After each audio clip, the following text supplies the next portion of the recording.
Mashar, if you need a co-host Thank to you. watch, I might just do that, Erica. Thank you so much. yeah, I can watch the We're Georgia. we're live streaming now, I hope. Are we? Um, Theoretically. So if we're live streaming and everyone's seeing us, then I got to get out of here. I've got 1,000 windows open for some reason. We are. So welcome everybody. This is not Scott Katamas. This is Omashar the Great, the Victorious, and we're going to get the show on the road.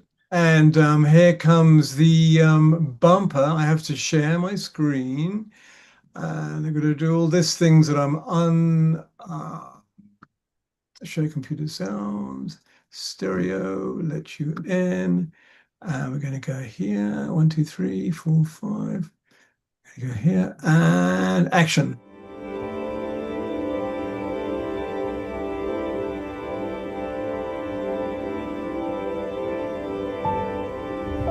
You good?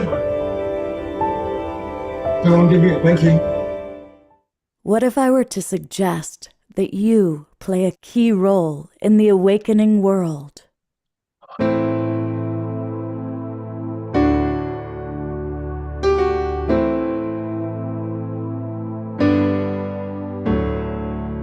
And that you are watching this because you have heard the call.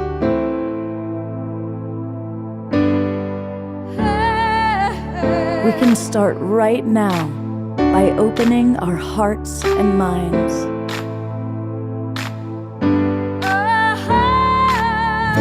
Welcome to the awakening world.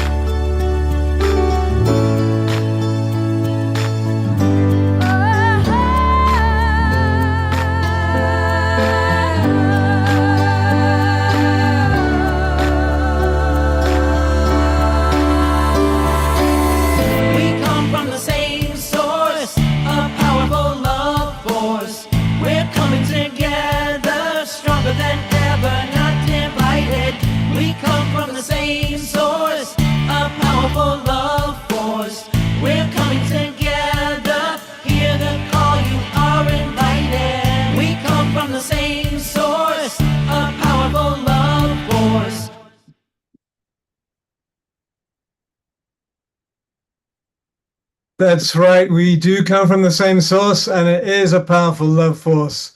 And we are recording. And so, beautiful ones. This is a walk-in. Scott has walked into me, and I am welcoming us all on FaceTube and UBook tonight. And that's my new meta explanation of our broadcast partners. Of course, we're also on Humanity's team. And Scott will be with us soon. He is at the moment pulling his silver hair out while he's trying to get his router working again. And hey, Desiree. And Erica, wherever you are, I am going to do this, make you a co-host, sweetheart, so you can let people in. There you are. And we're going to have a couple of videos here tonight. And also Alan Steinfeld's going to join us. We have an amazing new video from Jim Garrison, of course. And it's just a phenomenal what he says and how he perceives what is happening in the world and the universe today. And I will start us off actually with a lovely little ditty. And what I'm going to do is do this. I'm going to go to audio.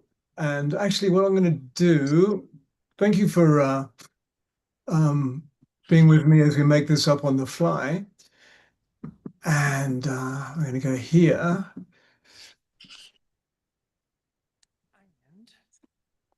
we are now going to, Erica, I'm going to unmute you. We're going to do here, and we're going to spotlight this beautiful being and also spotlight me. All right. I think we're good. Bit of a dancey thing happening now. And Volume drop down. by the Can't way. hear you. The volume dropped. Okay.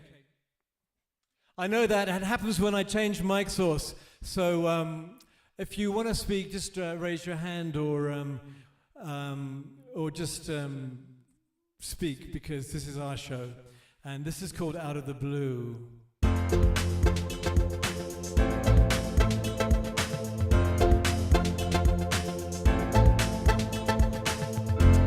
Whatever happened to the ones that came before?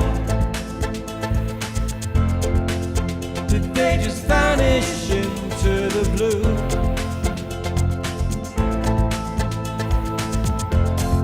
Maybe they're living the dream we know to be true,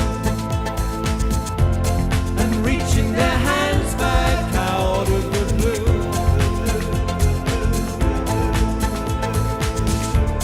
My heart is so ready to embrace all that's new. I feel the love calling for me to Erica. Break on through, let somebody in. Peace on my mind, I know that I'm coming to a new way of life that feels so true.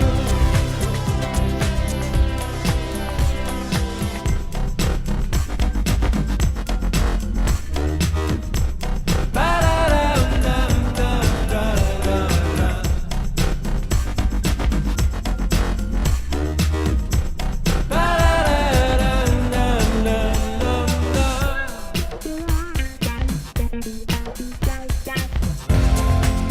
There's nothing here to hold me back from you. The clouds of my life have blown away.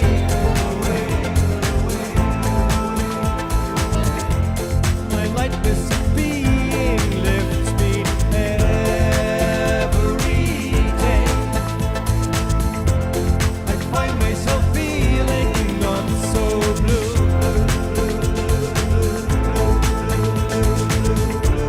My heart is so ready to embrace all that's new.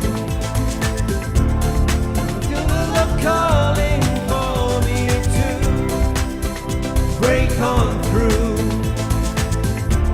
With peace on my mind, I know that I'm coming to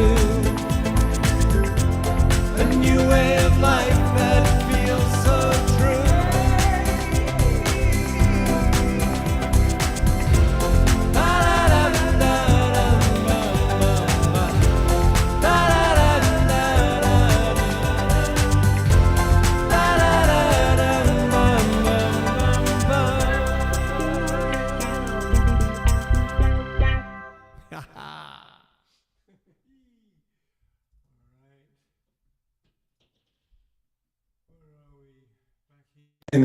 Hey, thank you, Desiree. That was rockin'. Nice to see you light language dancing. And whilst I try and get my everything together, how about Jeffrey? Where are you, brother? Right you here, are. man. So tell us what's happening in the latest from the Space Federation, because I have to queue up a video and I got to transfer it from my phone to my computer and then do it. So chat away for a minute, can you?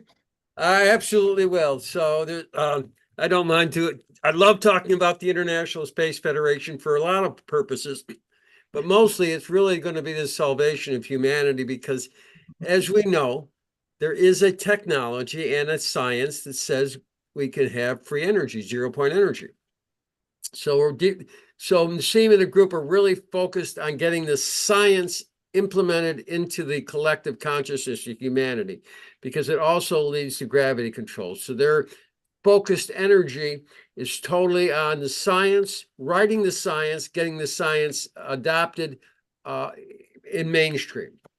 And of course, our community goes on in other areas. So we have a community of people that are are groupies of Nassim and his wonderful team of physicists and scientists that are doing amazing work. And of course, you can get that at International Space Federation, see all the science, but we're also building, we have meetings where we talk about the influence of the science on spirituality, how the two are coming together, what is the effects of what we're going to be bringing into the world to help people understand a deeper level of who they are by understanding a deeper level of the reality of who they are in embodiment, embodying this new understanding of science, which is just a modern day way, in many ways, of just explaining the mystical truth of the mystics.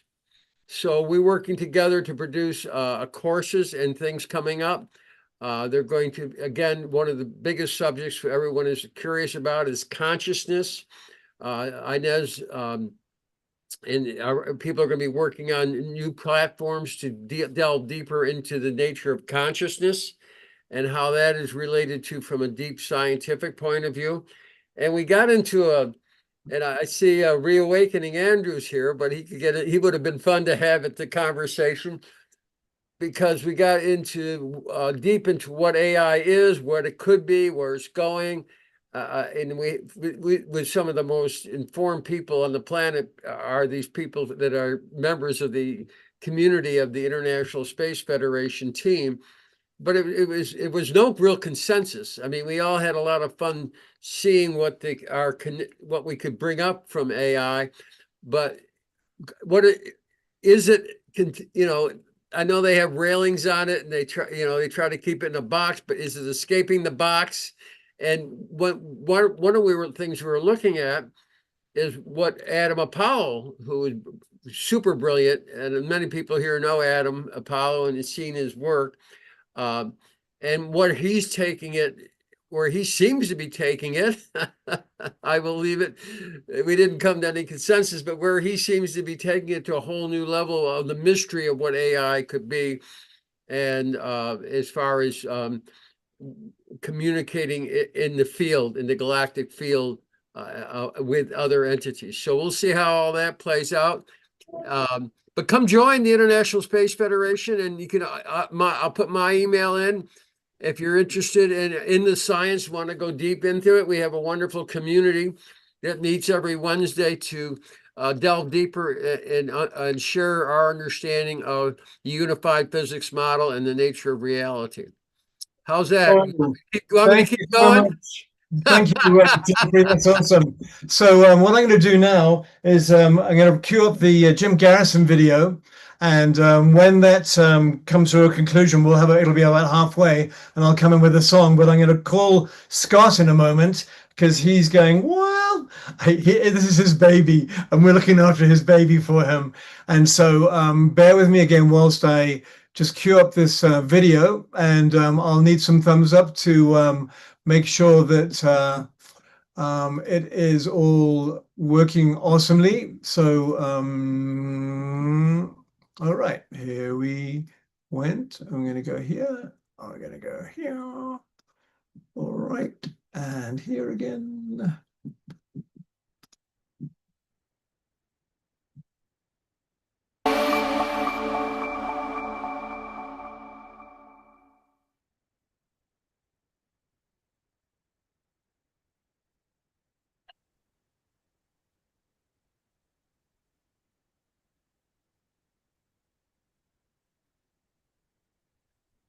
Hello, everyone. I'm Jim Garrison. I want to welcome you to this session of Humanity Rising as we continue a process that we've started in May of 2020 to provide meaningful content about the critical issues of our time. We're broadcasting now only once a week because of other extraordinary opportunities that have been brought to Humanity Rising and Ubiquity University, most especially the State of the World Forum, which I hope to touch on at the end of this broadcast. One of the things that I've noted as we've transitioned from one-day or 5 days a week to 1 day a week is that it's hard to know what to put in the 1 day because the world is changing not only on a daily basis, but during the day. You have to watch the news almost continually just to keep up with the chaos that is being seeded by the forces in governance that are ricocheting around the world. Today, I want to focus on the three seminal events that are taking place that, in my judgment, are really shaping both world governance, world spirituality, and world politics. I want to begin with what is going on in Gaza. I then want to comment on the unfolding events in the Ukraine. And then I want to conclude with a commentary on how the Trump administration is shaping itself and reshaping the United States and the world. All three of these events are interconnected,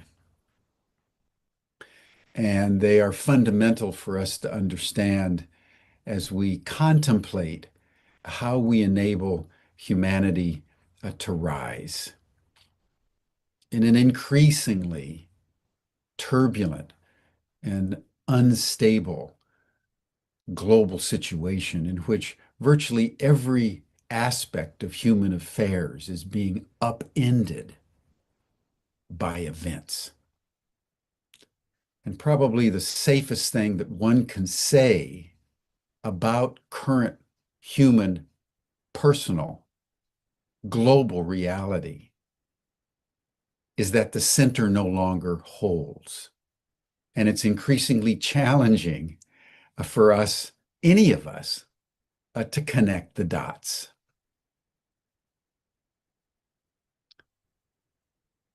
I want to update people on Gaza and the unfolding genocide that is being orchestrated by Israel and the United States, working very, very closely together to exterminate the Palestinian people in every way they can, live on TV. All of you know that since March 2nd, the Israelis cut off all food, water, electricity, and any humanitarian relief to the 2.3 million Palestinians that are crammed together in an area about 5 miles wide and about 25 miles long, adjacent to the Mediterranean Sea, just north of the Israeli-Egyptian border.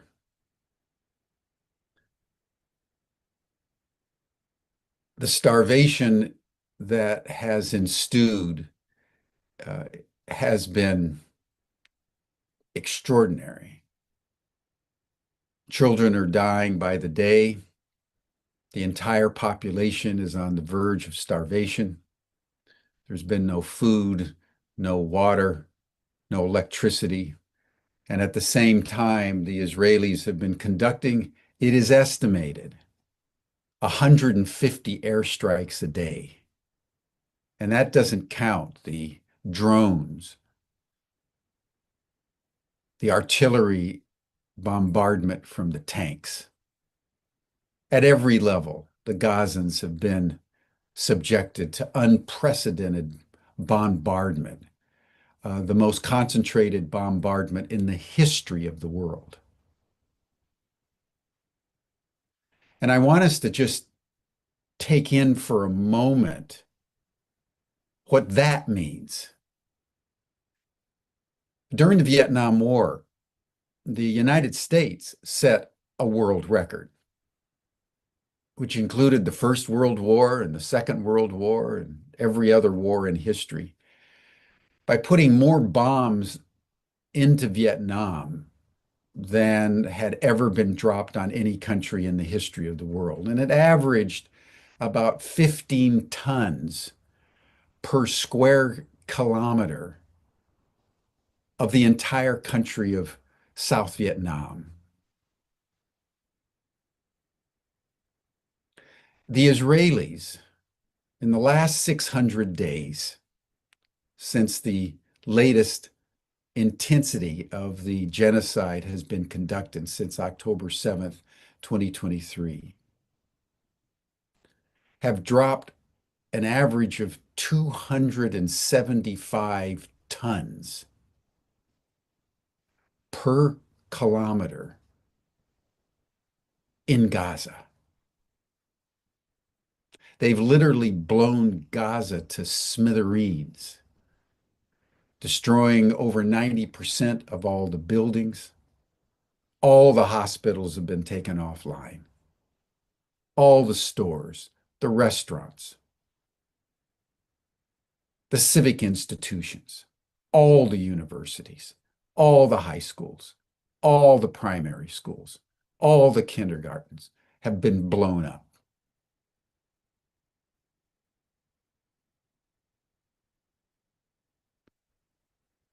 It's been unspeakable. And now, do you know what the Israelis in the United States are doing? They call it the Trump plan. In the Israeli Defense Force jargon, it's called Gideon's chariot. Gideon was one of the judges of the ancient nation of Israel. Gideon's chariot, the Trump plan. You may have heard over the last couple of days that the Israelis, bowing to international pressure, have set up 4 food distribution centers. I wondered what this was all about. And so I've been investigating, and this is what's happening. They have 3 centers in southern Gaza, 1 center in central Gaza, administered by the Israelis and the Americans,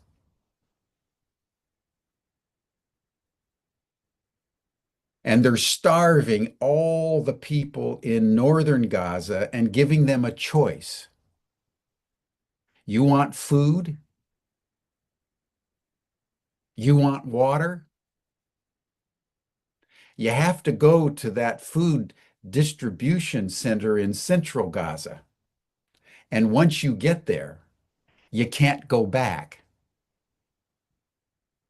They're calling it voluntary movement. They're not forcing the Gazans to leave northern Gaza. They're just starving them to death to force them. If they want to not starve to death and watch their children and their babies and the elderly starve to death, they have to go to that center in the south, and then they can't go back because they're in the process of obliterating northern Gaza so that they can build Trump Plaza. It's a level of evil that can only be called Nazism. The greatest crime in history was what was conducted by the Nazis in the Second World War against the Jews in the Holocaust. That poison has now infected Israel.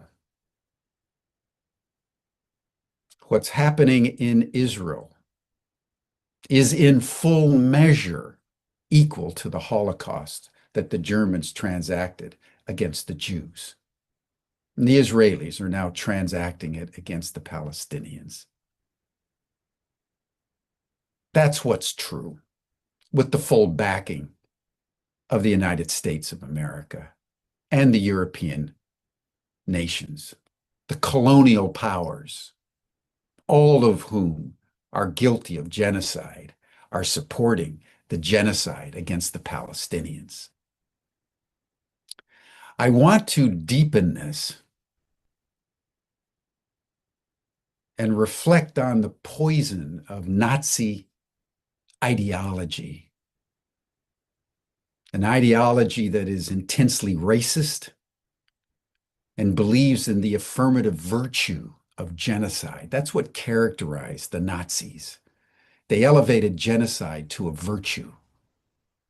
And I want to read you something that comes out of Haaretz, an Israeli newspaper published in Jerusalem from May 19th, 2025. And the backdrop of this is that it's important for us to remember that most of the high-level Nazis were engaged in the black magic arts, and Heinrich Himmler in particular, who was the head of the Nazi SS, was known as the Hindu Nazi. He always kept a copy of the Bhagavad Gita in his pocket, and he had yoga and meditation exercises taught to the Gestapo and the SS, particularly in the death camps, in the concentration camps, to manage their stress. That was a practice in Auschwitz, in Dachau, in Belsenbergen, and other concentration camps. They taught meditation. What Haaretz is reporting is the following. And I'm going to read it so I get it absolutely correct, because it's hard to believe. Rivka Lafer is a facilitator of workshops, meetups, and group sessions on yoga themes, teacher of feminine yoga, and personal development. She lives in the settlement Shiloh in the southern West Bank and terms herself a proud Jew who thinks outside the box. Lovely. Also, she wants to annihilate and expel 2 million human beings in the Gaza Strip. Lafer belongs to a stream within Israeli Judaism that can be described as yogi Nazis, people whose spiritualism underpins their Nazism. They are a relatively new substratum with deep roots in the local culture that has gained popularity since October 7th, largely because of its ability to weld together concepts that on the surface seem like polar opposites: spirituality and annihilation, empowerment and expulsion, yoga and starvation, retreats and carpet bombing. Lafer is a person who believes that music has the power to alter our consciousness, but also that expelling and annihilating 2 million Gazans begins with altering one's consciousness. It's very important. Altering one's consciousness. In order to succeed in this important cognitive switch, We have to understand that we have an enemy here whom we look in the eyes and eliminate, she says. Yes, look them in the eyes. Don't do it behind their backs, because we must be in direct and unmediated contact with those that we're annihilating. And to make it clear that by enemy, she doesn't mean only Hamas. She clarifies, quote, "We are committed to take revenge and destroy Gaza from infant to old woman." She tops it off with an appropriate Bible verse. "Thou shalt blot out the remembrance of Amalek from under heaven. Thou shalt not forget." The Amalekites were one of the tribes that the Israelites found living in Palestine when they came out of Egypt about 1200 BC. And as you remember, as I've narrated, if you read the book of Joshua in the Jewish Bible, Joshua, in God's name, directed by Yahweh, proceeded to commit genocide against the entire Palestinian population to secure room, Lebensraum, as Hitler put it, for the Jews. The Amalekites were one of the peoples that they tried to exterminate. LaFere understands that people tend to be puzzled when facing this dissonance between spirituality and annihilation. So she, in one of her videos, has, quote, "a message to everyone who doesn't understand how it's possible to be spiritual, to teach yoga and hold retreats, whilst calling for the expulsion and annihilation of your enemy." Indeed, her answer is simple. Quote, "I love my people with an undying love, and I hate my enemy with an undying hatred. One does not contradict the other. One can be filled with the values of love, and at the same time, you also know what is right and what is wrong. You stand firm against your enemy, and you know what must be done with him."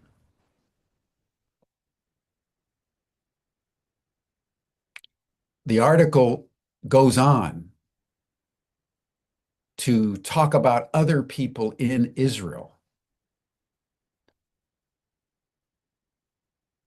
And if LaFere's Nazi spiritualism can be written off, continuing with Haaretz, because she's a settler who's found an efficient solution for realizing the idea of Greater Israel, it's worth noting that this is a far broader phenomenon in Israel that isn't limited to the occupied territories. One day before Holocaust Remembrance Day, stand-up comedian and satirist Gil Kopaz, who has been flirting with spirituality and religion for years, posted the following: "If you feed sharks, they eventually eat you. If you feed the Gazans, they eventually eat you. I support making sharks extinct and exterminating Gazans." These are my reflections for Holocaust Remembrance Day 2025. And after the post created a storm, because it was sent out all over Israel on social media and so forth and so on, with great applause from Netanyahu and the right wing, Kopatz posted a clarification. "I don't have an ounce of compassion for the Gazans. For the Arabs as a whole, yes. For human beings as a whole, yes. For sharks, no. And not for human beasts." Of course, his desire to eradicate millions of people doesn't imply he's a bad person. Indeed, he concludes his post, "I consider myself to be a humane, liberal, and moral person." He concludes, It's not genocide. It's pesticide. And it's essential. Close quote.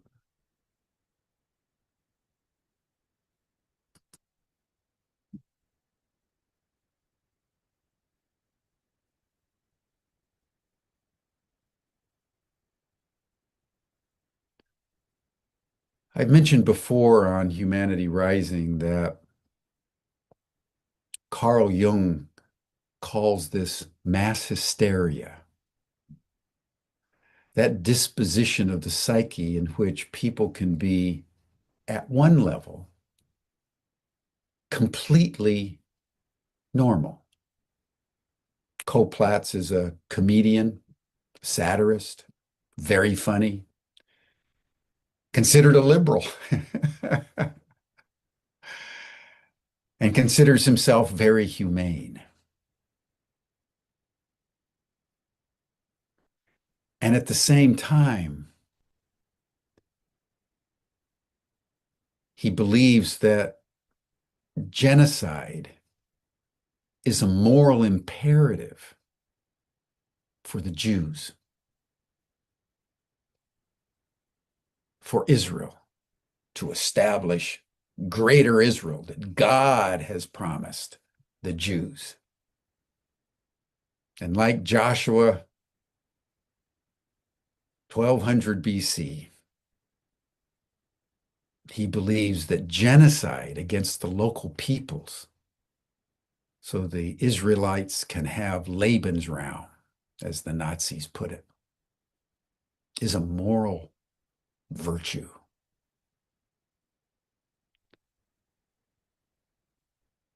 That is mass hysteria. That is gripping Israel like it gripped the Germans at the hands of the Nazis. And Donald Trump is in full support. His trip to Saudi Arabia and the Emirates was basically about doing deals to benefit his family.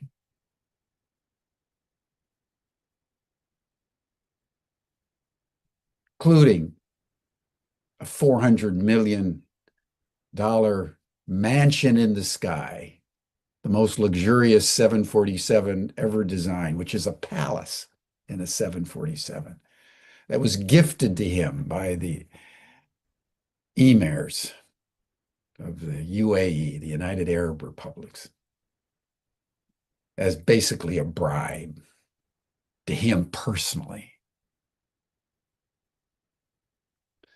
So Air Force One is not just 2 747s now. It's 3 747s, because 2 747s isn't enough for the gold-plated Donald Trump. It's a level of corruption. It's a level of evil, unprecedented in the annals of American history. And I would say, with the exception of the Holocaust in the annals of history, we're witnessing in Gaza a crime of crimes. Not only because it's genocide, but because it's being transacted by the very people who went through the greatest crime in history and are now committing it against their own cousins because they won't share the land, because they think God gave it to them and that they're special. It's unbelievable. And they're doing it without apology, brazenly, in front of the world. I'll have much more to say about this because I hold the suffering of Gaza closer to my heart than I think anything in the world. I think about it every day.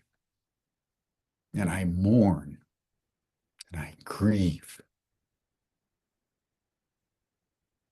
that my country is actively supporting this with my tax dollars.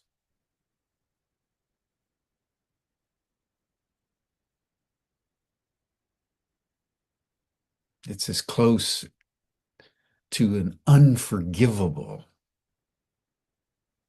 crime as anything that I can think of.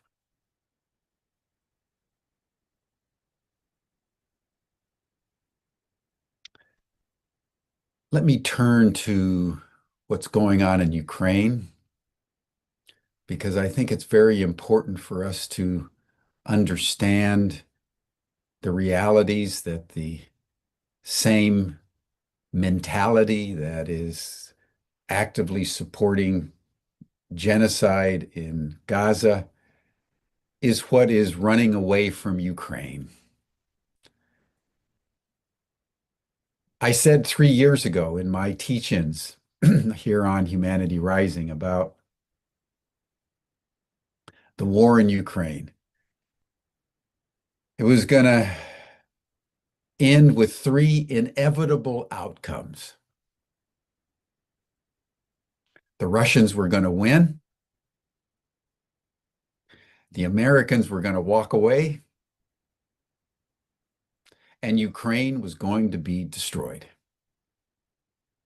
And that, my friends, is exactly what is happening. The Americans went into Ukraine thinking they could use Ukraine to destroy Russia and fulfill the dream of the neocons, first articulated in the Defense Guidance Memorandum of March of 1992, written by Dick Cheney and Paul Wolfowitz, Richard Pearl and David Feith, the other neocons in the Bush II administration, that with the collapse of the Soviet Union, this was the moment that the United States could abandon the promises that it had made to Gorbachev to create a mutual security zone between Russia and Europe and the United States, and to really destroy Russia, break it up. That's been the plan. So they were moving Ukraine, moving NATO to the east, starting in 2004. And then in 2008, they said, we're going to go after Ukraine. And that's when Putin said, that's a red line. It's not going to happen. But the arrogance of the Americans was so extraordinary. They just blew him off. We can do anything we want. You're weak. We're strong. Back to Themistocles, this story of the Peloponnesian War. The strong do what they want, and the weak suffer what they must. That's how the American neocons viewed the Russians. And finally, the Russians took a stand. And 3 years later, after the United States threw in everything it could, with the exception of nuclear weapons, the Russians have prevailed. It was not conceivable to any of the Americans when the war began that the Russians could withstand the high-tech warfare that the US was capable of deploying into Ukraine, combined with the sanctions that were the most pervasive sanctions in history against any country. It was not conceivable that Russia would survive. It not only survived, and its economy is growing, but it's defeated the United States and NATO in Ukraine. And day by day by day, it continues to defeat the Ukrainians and move its forces to the west.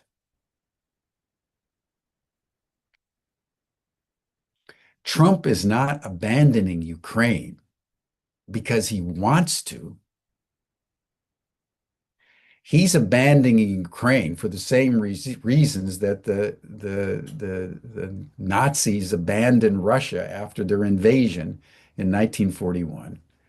And Napoleon abandoned Russia after his invasion in 1812 because they lost. That's the reality, pure and simple. The United States and NATO have lost. And again, as I've said right at the beginning of this latest chapter in the Ukraine war, where the Americans, oh, let's have a ceasefire. What did I say? There's going to be no ceasefire. Ceasefires come after the war's over. They almost never come before the war's over. And the war is not over until two conditions basically are met. That Putin has been saying consistently, and most importantly, codified in a very famous speech to the Russian Military Institute on June 24th of 2024. Bottom line, Ukraine has to be neutral.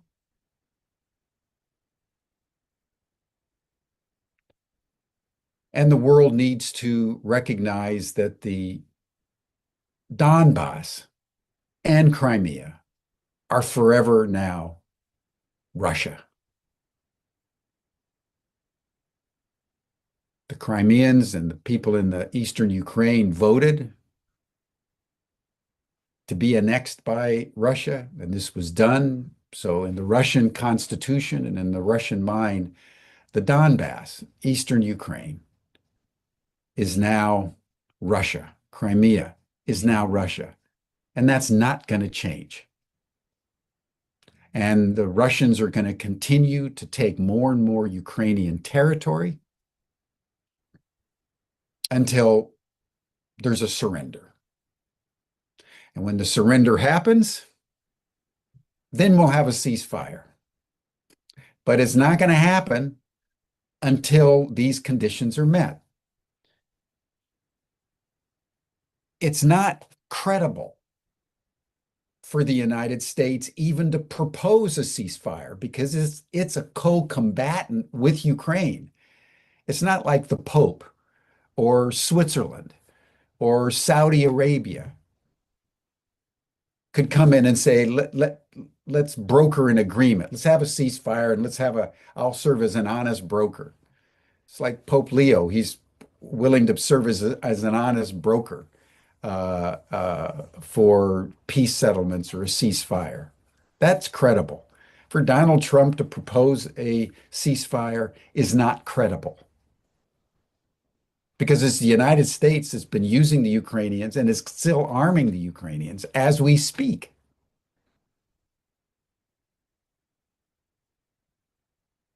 It's an extraordinary situation, but it's absolutely simple.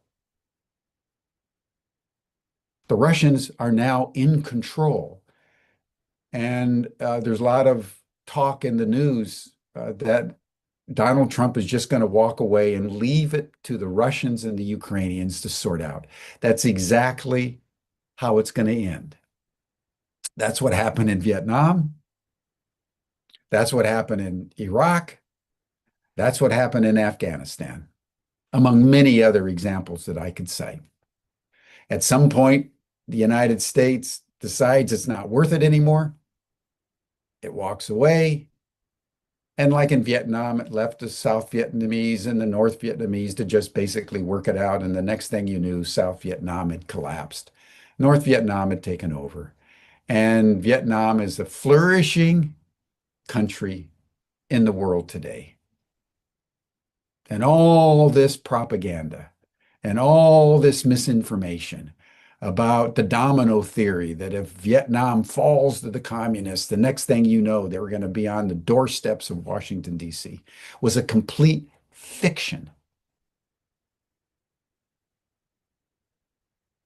All the discussion of Saddam Hussein being a monster that was, killing children and violating human rights and had weapons of mass destruction and chemical and biological warfare that he was going to unleash on Europe and the United States was a complete, utter fiction.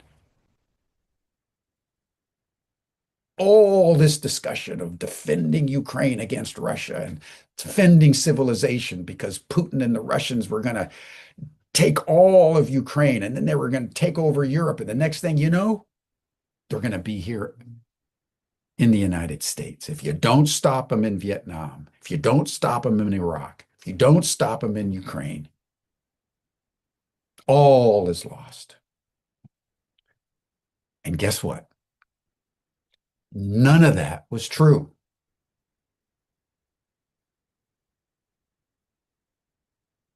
The United States is going to walk away, and Russia and Ukraine are going to sort it out. If they'd have sorted it out in 2020, Russia was willing to leave Crimea and leave the Donbass. That's what they negotiated. And they almost signed it in Istanbul in May of 2020. And then Obama, or rather in Biden,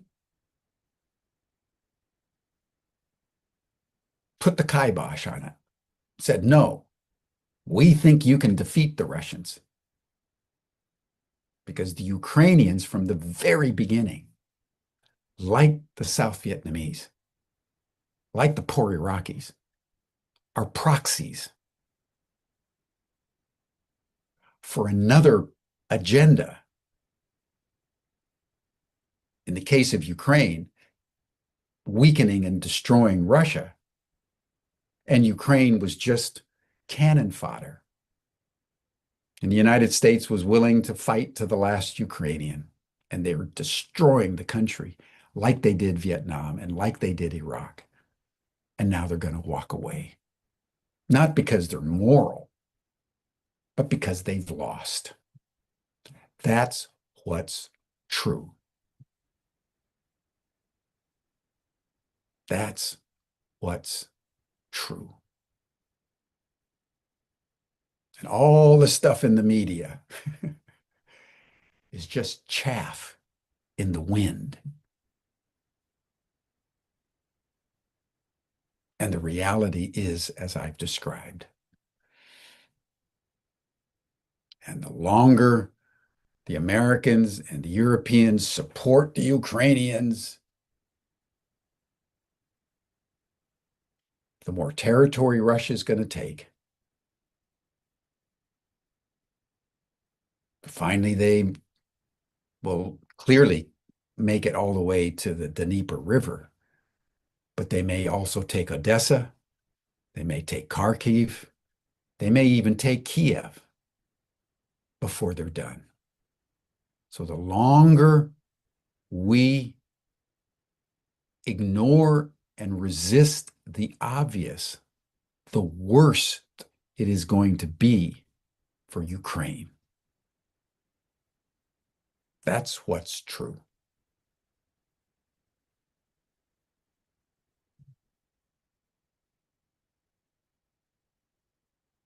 Which brings me to some comments that I'd like to make on the Trump administration as it's being experienced in the United States. Because again, the same mentality that is committing genocide in Gaza, walking away from Ukraine after devastating that country without a shred, not even an apology,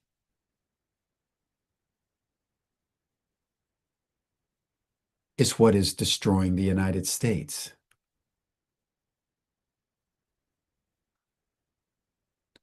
The Trump administration, Donald Trump as a person,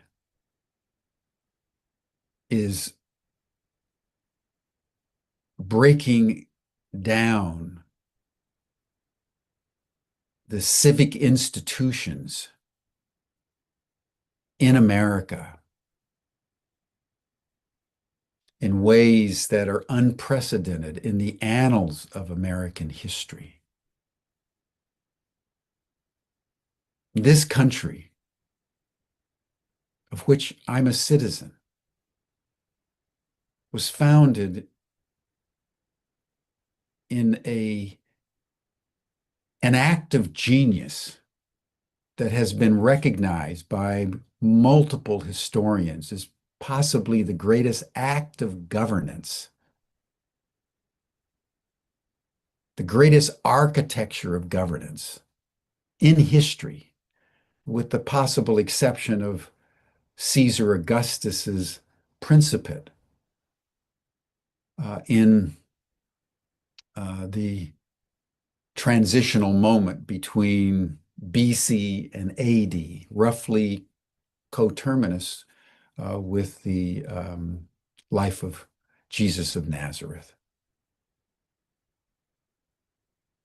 That system of checks and balances is being systematically broken down by an administration which is taking forward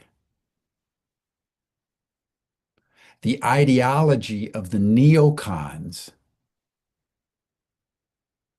as it pertains to the domestic policy of the United States. And I want to emphasize this because it's really important, particularly for Americans to understand in terms of what's happening. This isn't just Trump, crazy man,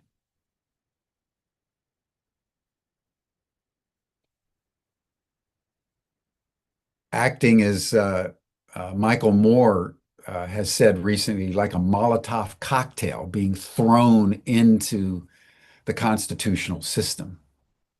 This is the latest orchestration of a strategic policy begun by Dick Cheney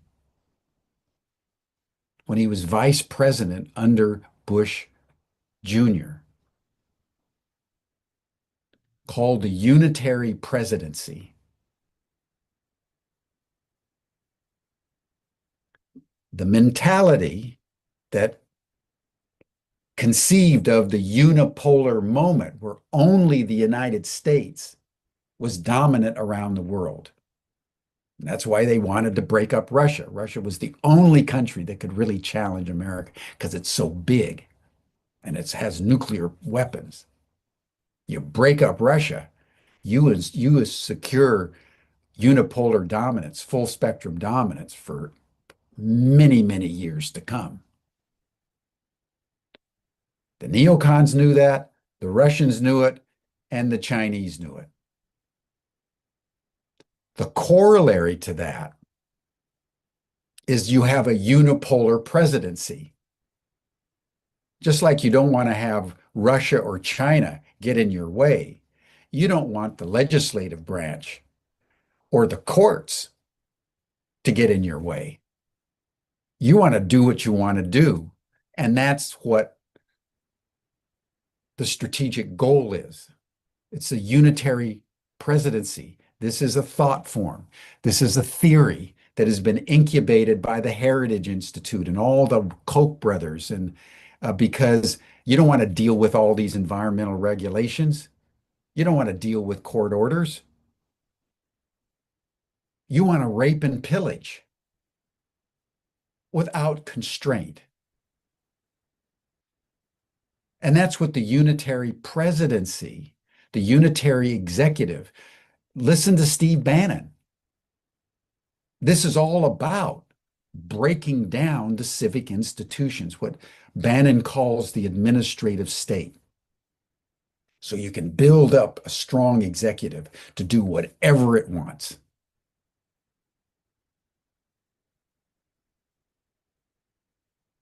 So you attack Harvard, you attack law firms, you attack individuals, whether they're citizens or not citizens, you attack the legislative branch, and you consolidate authoritarian power through intimidation and through fear. You see that at every level of what's going on. This big, beautiful bill that was just passed by the House of Representatives by one vote yesterday, 215 to 214,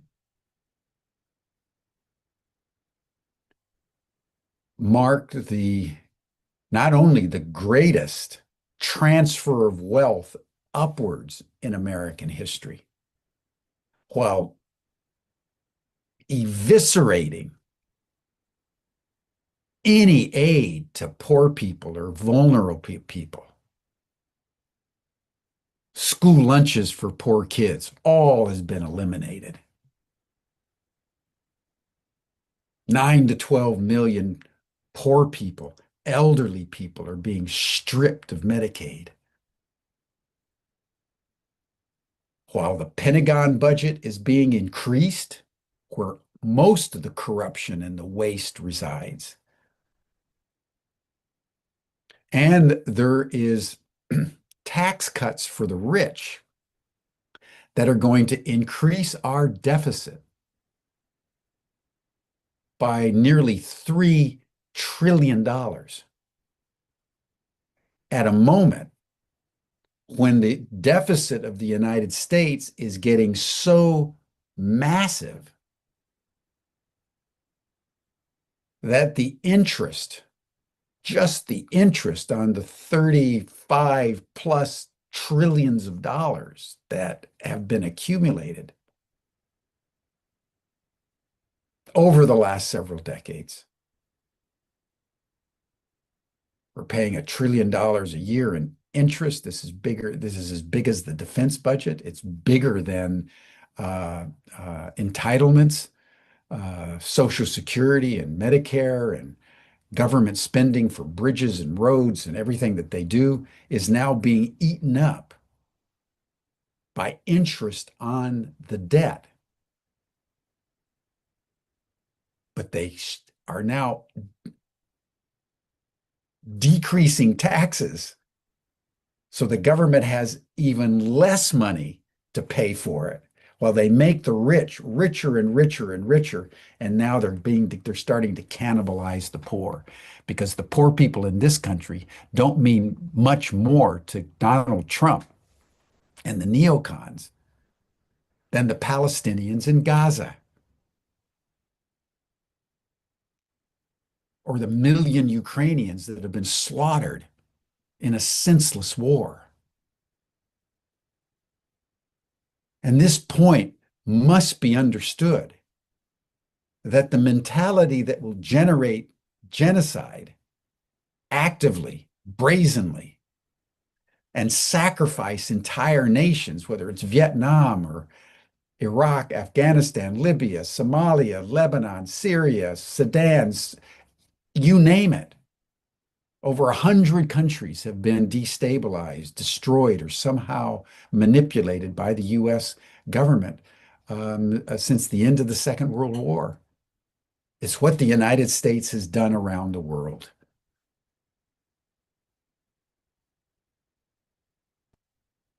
And now it's cannibalizing itself, because that mentality is now unleashed inside the polity in America.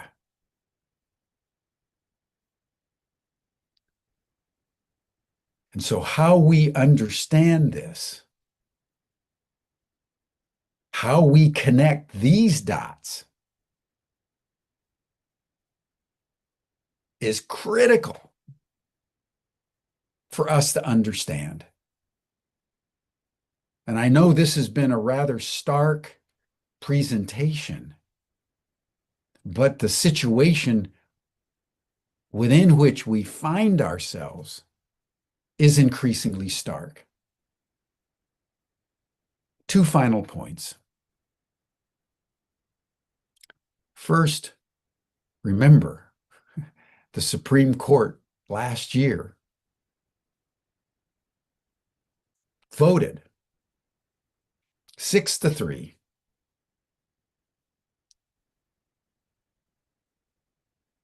that the president is completely immune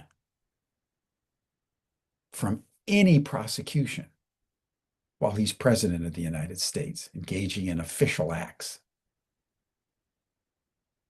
So there's literally nothing any of us can do about it. And in fact, one of the unnoted parts of the $1 trillion budget that was just passed by the House by one vote is to radically weaken the capacity of the courts to hold the government in contempt. You know, the courts don't have armies.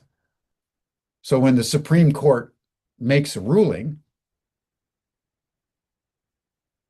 the assumption is that the executive and the legislative branch go along with the adjudication of the court. That's what the Constitution says. Well, what if the President of the United States says no? The only recourse the court has is they can hold the president in contempt. Well, in the bill that they just passed, the courts are going to find it almost impossible to do that. As I've said, this is a strategy. This is not mercurial. Trump's random moves are purely superficial distractions so that people can't keep up with what's really happening. This is quintessential politics as a diversionary tactic. Politics as a magic show, so that he calls attention over here, but what he's really doing is over there. And then once you start to figure that out, he does something else to distract your attention.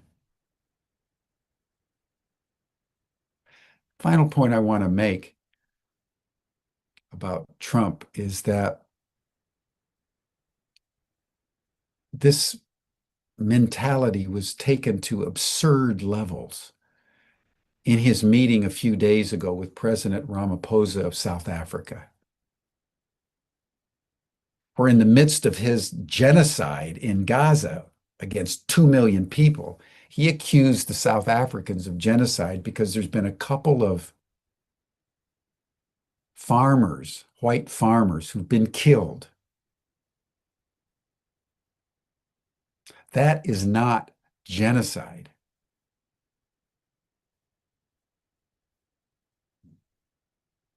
And Trump had videos ready that were being handed to him by Vice President J.D. Vance with other notables in the room. And he was demanding that the South Africans stop their genocide. And Ramaphosa, you could see, was shocked that the President of the United States would even talk at that level, particularly given what he's doing in Gaza as he plans for Trump Plaza, Club Med.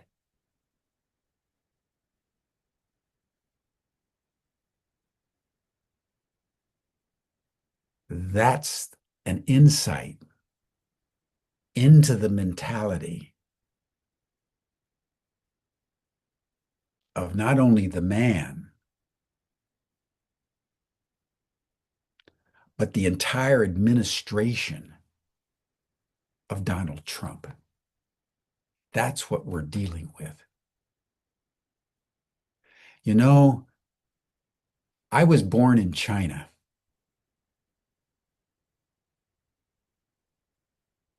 right at the time of the Communist Revolution.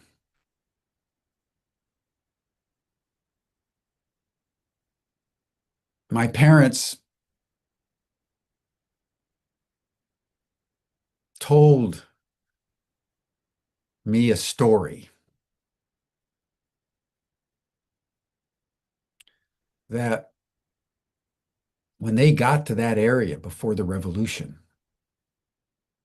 the peasants owed between 200 and 300 years of back taxes to the landlords, who had such complete control over the peasants that they could come in at any time and take anything they wanted. If they saw a wife or they saw a daughter, she was compelled to go to his bed that night. No questions asked. When the revolution came, the peasants went to the landlords and in many cases ripped them apart limb by limb. That's not genocide.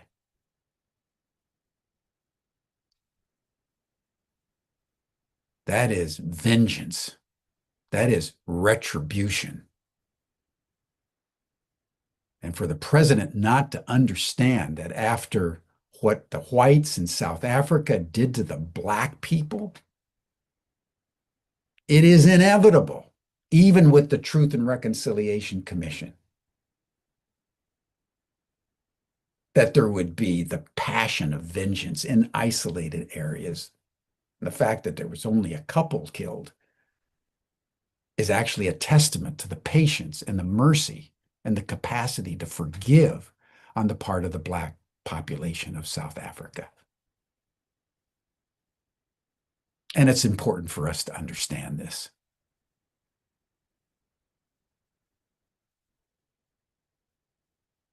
Chaos reigns, my friend, and the center does not hold. It's time that we hold hands.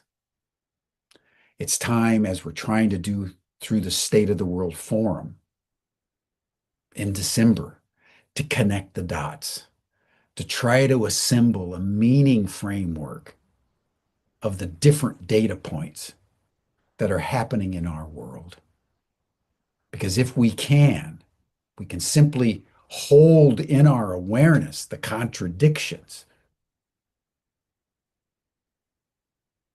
we will have some capacity to know how to navigate through the accelerating chaos as it unfolds right before our eyes, affecting all of us in unexpected but in inexorable ways. That's our challenge. And particularly for people of the light, that's our mission. To continue, as I've tried to do today, to simply take a stand and call evil what it is. Evil. And then do whatever we can to bring light into that darkness. And that's why we continue with Humanity Rising.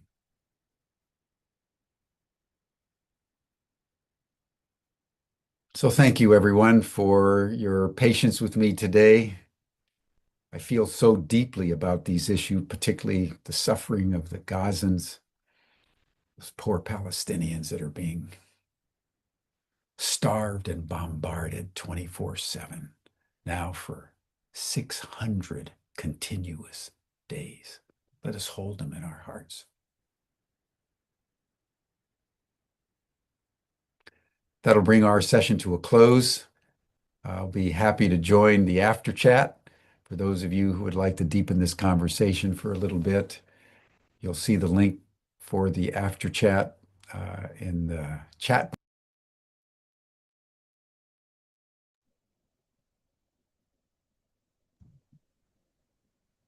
Well, beloveds, holy smoke. I don't have anything to say about that because it stirred me every which way and loose. And I'm just going to go on to gallery view for a moment just to see who's here. And I don't know if we should have a chat about it because I'm sure we've all been stirred in different ways. But what I would like to, if you do have something you'd really like to say, raise your hand, please. But just from my perspective, there are no sides. We're just watching and witnessing. And if we join sides, then we've already lost the game. And so what I'd like to do is Desiree has offered us a little prayer, and then I'd like to play a song, and then Diarra will take us on a little meditation, and then we can decide. We have it. Hopefully, Alan Steinfeld will join us from the Contact in the Desert event that's happening right now. He's just checking into his room, but apparently he's sharing his room with JJ and Desiree Hertak, so we may see the threesome. But right now I'm going to spotlight Desiree, and she'll lead us in a prayer, and then I'll take us into a song, and then we'll have a little bit of a centering with Diarra, and then we shall continue, because we continue. We have faith and we love, and that is all that matters. Well, it's not all that matters, but it's a lot that matters. So how do I do this? All right, so we go here. Oh, come on. I just want to say thank you as you set that up.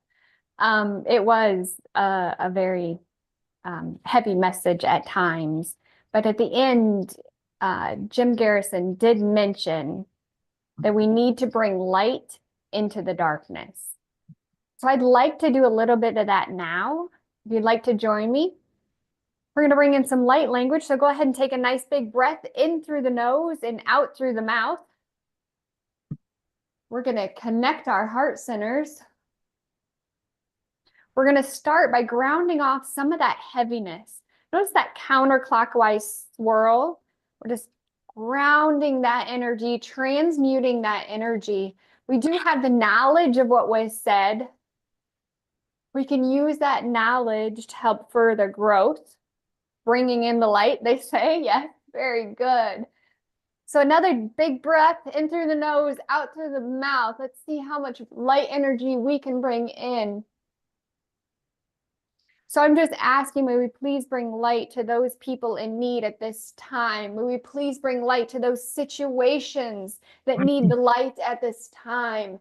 May we please bring light to the areas, the environments, the cities, the countries, the trees, the animals, all the surroundings that need light at this time. I'm asking that we join hands, we join energies, and we raise that energy. We raise that energy and we bring light energy to all those areas for the highest good. We bring in forgiveness where forgiveness needs to be.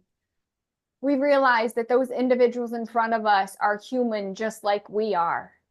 We see in them the beauty that we can see within ourselves. We work on ourselves to grow that beauty that we see so we can see that within other people. I'm asking that we clear, as far as we know, so that we can see more clearly that which is in divine and other people.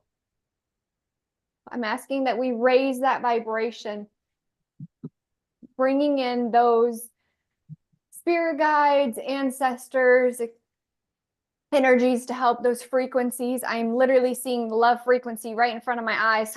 Love it, love it. Thank you so much for sharing that with us today.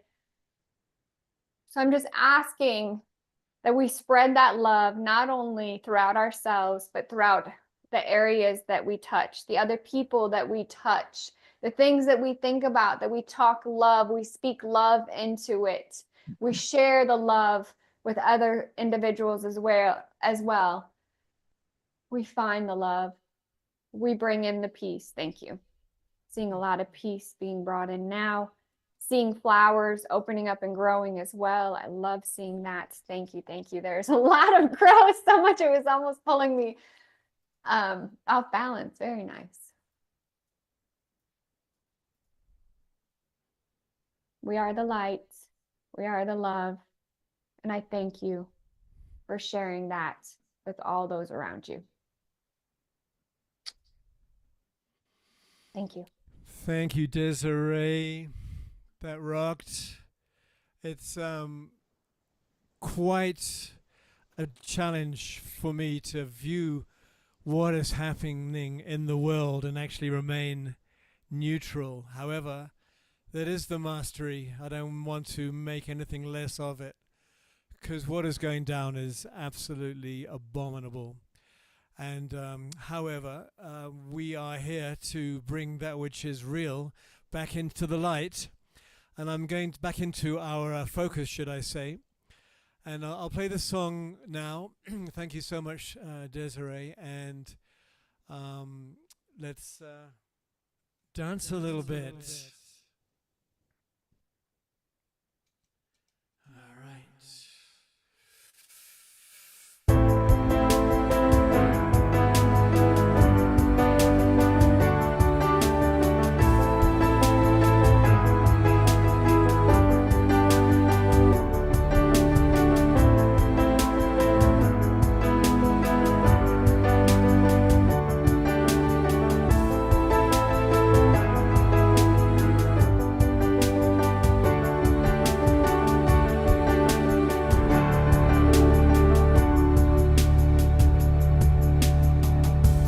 Now we recognize we've been hypnotized. The spell is wearing off, and so now we rise with higher frequencies. There is no disguise. The truth of life itself is now realized. Love is reaching through hearts of me and you. Our world is waking up to our different points of view. Cause now we recognize we've been hypnotized. The spell is wearing off, and so now we rise with higher frequencies. There is no disguise. Life itself is now realized.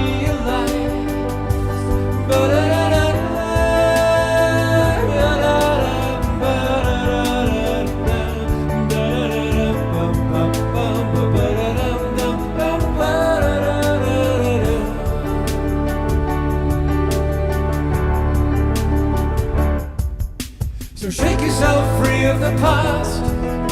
No longer do I walk in the dark, and show each other what we can do, and let our light shine right on through, and let the good of humanity stay, and let the dross simply fade away, and let the mother return to us all, so that Jerry can have his way.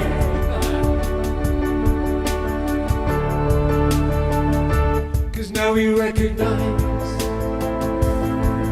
been hypnotized. The spell is wearing off, and so now we rise with higher frequencies. There is no disguise. The truth of life itself is now realized.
Well, that did it. Thank you, Jerry. I hope you heard the lyric I put in for you right there. And thank you, Diara, for looking after things behind the scene. And where are you, sweetheart? I have to find you. May I just add, that was absolutely beautiful. I saw just, the hold that on mankind. I saw that being lifted. I saw the divine feminine coming in and raising mankind. It was absolutely beautiful. I saw just the compassion, the empathy that comes with that divine feminine, that not only males and females, but all of us have that divine feminine within us. And then I saw, which was just made me want to cry. I literally see in my hand a wish, and it was like so far away. But then I see that wish being brought and our hearts opening up. So I just want to say thank you. That was absolutely beautiful. Thank you. It takes a village, and here is the village right here. Thank you, Desiree, and thank me for being such an awesome songwriter. And actually, no, I just channel. I lay no claim to any ownership of any of it. And Diara, please lead us on a little meditative journey, and then we shall. I haven't heard from Alan, or Scott, then we can Scott go. is here. Oh, he Scott is? here, actually. Whoa, dude, where are you, man? Hang on a minute. I am, for the first time in many years, There I you am are. I am inside a McDonald's restaurant. Oh yeah, right. First time in a year, sure, man. Really, I mean, Pollo Loco. I do Pollo Loco, but I don't normally do McDonald's. Oh, well, But, yeah, that's awesome. I know. Scott and I have been texting. He's been driving around trying to find someone with internet. So we finished the Jim Garrison, and yes, it was definitely stirring for us all.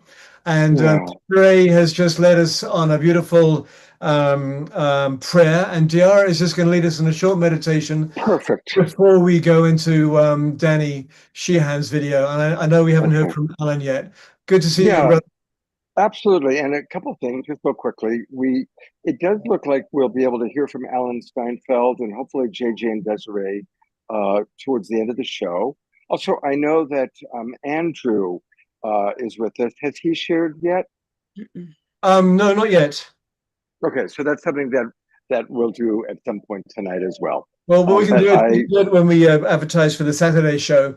And whilst we're here, I don't know if I guess Bonnie and Roger are not with us yet.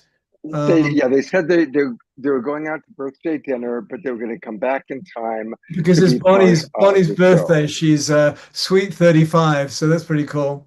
And, Exactly. all right, so I'm going to take us off and leave Diara on, and she can lead us in a short meditation, and then we'll join back and then go into the Danny Sheehan video. So thank you, Diara. So welcome, welcome, welcome, welcome.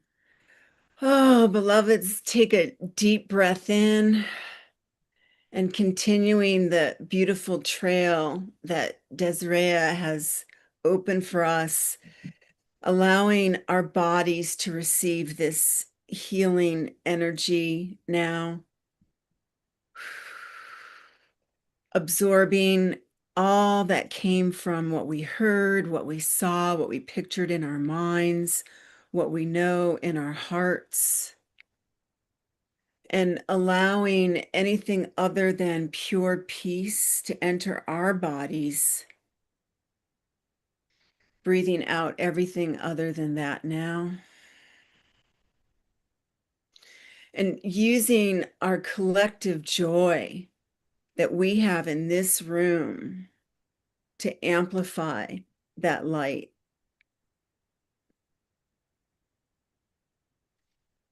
And so again, breathing in and finding the joy and the love, allowing the central nervous system to absorb that. Om Shar's beautiful song that gives us hope.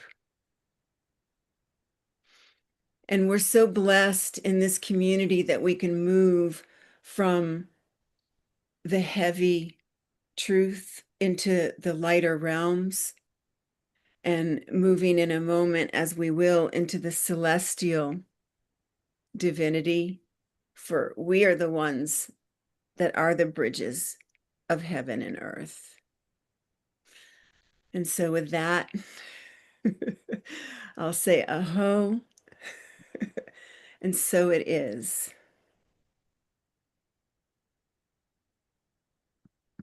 Thank you, Tiara. Beautiful. Thank you, Tiara. Yeah, thank you so much. Well, beloveds, we have a choice now. We can watch Scott eating McDonald's fries, or we can go into Danny Sheehan's video. And I do have McDonald's fries. Here they are. So you know what? If I was there, I would too, because unfortunately or fortunately, I do love fries. They're good. Yeah. So the thing is, no matter what it is, if you love it when you put it into your body, it's love. Let me introduce the Deanna video, and thank you very much, Omar Sharp, for queuing it up. So this was filmed a couple of weeks ago at the Sunrise Center, and my buddy Simon and I filmed it.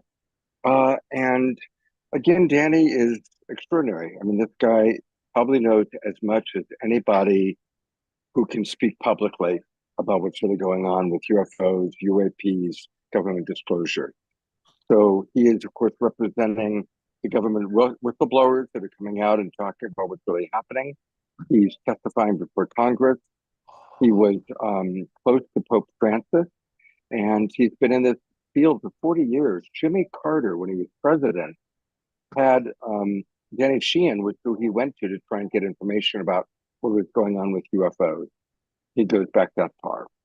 So here's the latest from Danny, who is a true American hero, right alongside Omar Shar, who is our true hero for pulling everything off when my internet stopped at 5 minutes till 6 p.m. We love Omar Shar. And it's his last night with us for like 3 weeks, because he's going to visit his mom. So we're definitely going to want to do a prayer for Omar Shar travel and his mom as well. Yes, I'm going to go and visit Mummy, and we'll see. I'm going to do some pruning to the apple tree, which hasn't been pruned for 5 years. So you can imagine me up an apple tree chopping and getting grounded, because I really need some grounding right now. So I'm going to bring on the Danny Sheehan video now, and I think it runs for about 25 minutes or something. So we shall see you on the other side, beautiful ones. Okay, let me just make sure your light's on. Let's do them. Okay. Let's get this in here. Okay, we're ready. There you are. This is the green room. Here we go. Great. Terrific, you guys. Thank you for coming out. I wanted to get a chance to chat with you and a number of the different people that is being live streamed out into, is being zoomed to a handful of different organizations. But you're the in-house group of people to whom I'll be speaking directly. And I wanted to just give you an idea of what the issue is that we're dealing with here. You see that there's a focus here on the environmental threat that's going on. And there was a tangential reference also to the thermonuclear war threat that we're faced with right now. We all know that Russia is involved in the process right now of still continuing to bomb the Ukraine. That the Netanyahu government, which is opposed by a substantial percentage of their people in Israel, are bombing Gaza still. And there's now the Pakistan and India are confronting each other, both with nuclear weapons. These kind of threats, self-imposed by our own human family on ourselves, has been consistently confronting us with the threat of sort of major global potential catastrophes. And at the same time, there is this phenomenon going on right now that you've probably heard about, that sort of all of a sudden there's been a whole lot of activity going on in Washington, D.C. about the UFO issue, that there are people coming forward from deep inside the Pentagon and inside the intelligence community of our country and testifying to the Senate Intelligence Committee behind closed doors, and to a lesser extent testifying in public now over on the House side in front of the House Oversight Committee. And so I had been asked to come to the Conscious Living Expo here this past weekend to give everyone an update there on this particular issue. There's a handful of people who were there. But what I want to do is I want to, for our group and for the people that are now on the live streaming, because that event was not live streamed, so that we want to be able to share with a much larger audience now the basic information that we were able to convey to just 100 people or so at that Conscious Living Expo. And so they asked me at that point to talk about the secret behind the scenes. Our organization, the Romero Institute, which is the 501c3 base for the New Paradigm Institute, dates all the way back to 1980 in Washington, D.C., when we founded the Christic Institute. That was a marriage, if you will, between the Jesuit National Headquarters, where I was general counsel, to the National Social Ministry Office, which is their public policy office, and the National Organization for Women, where Sarah was the National Labor Secretary there under Karen DeCrow and Eleanor Smeal. And we came together back then to do the Karen Silkwood case that many of you may remember, where the young woman who was helping to organize a chapter of the Oil, Chemical, and Atomic Workers Union at the only nuclear spent fuel reprocessing plant in the world. And she discovered that they were missing 40 pounds of 98% pure bomb-grade plutonium.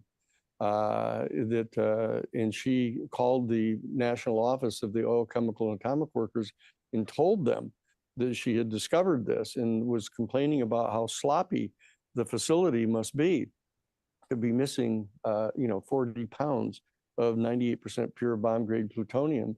Well, the New York Times people were contacted immediately because the Oil, Chemical, and Atomic Workers realized that you don't just go missing 40 pounds of this, maybe ounces, but not pounds. And so they decided they were going to send the New York Times reporter out to Oklahoma to interview her, and she was killed on the way to the meeting with him. And the documents were removed from the car.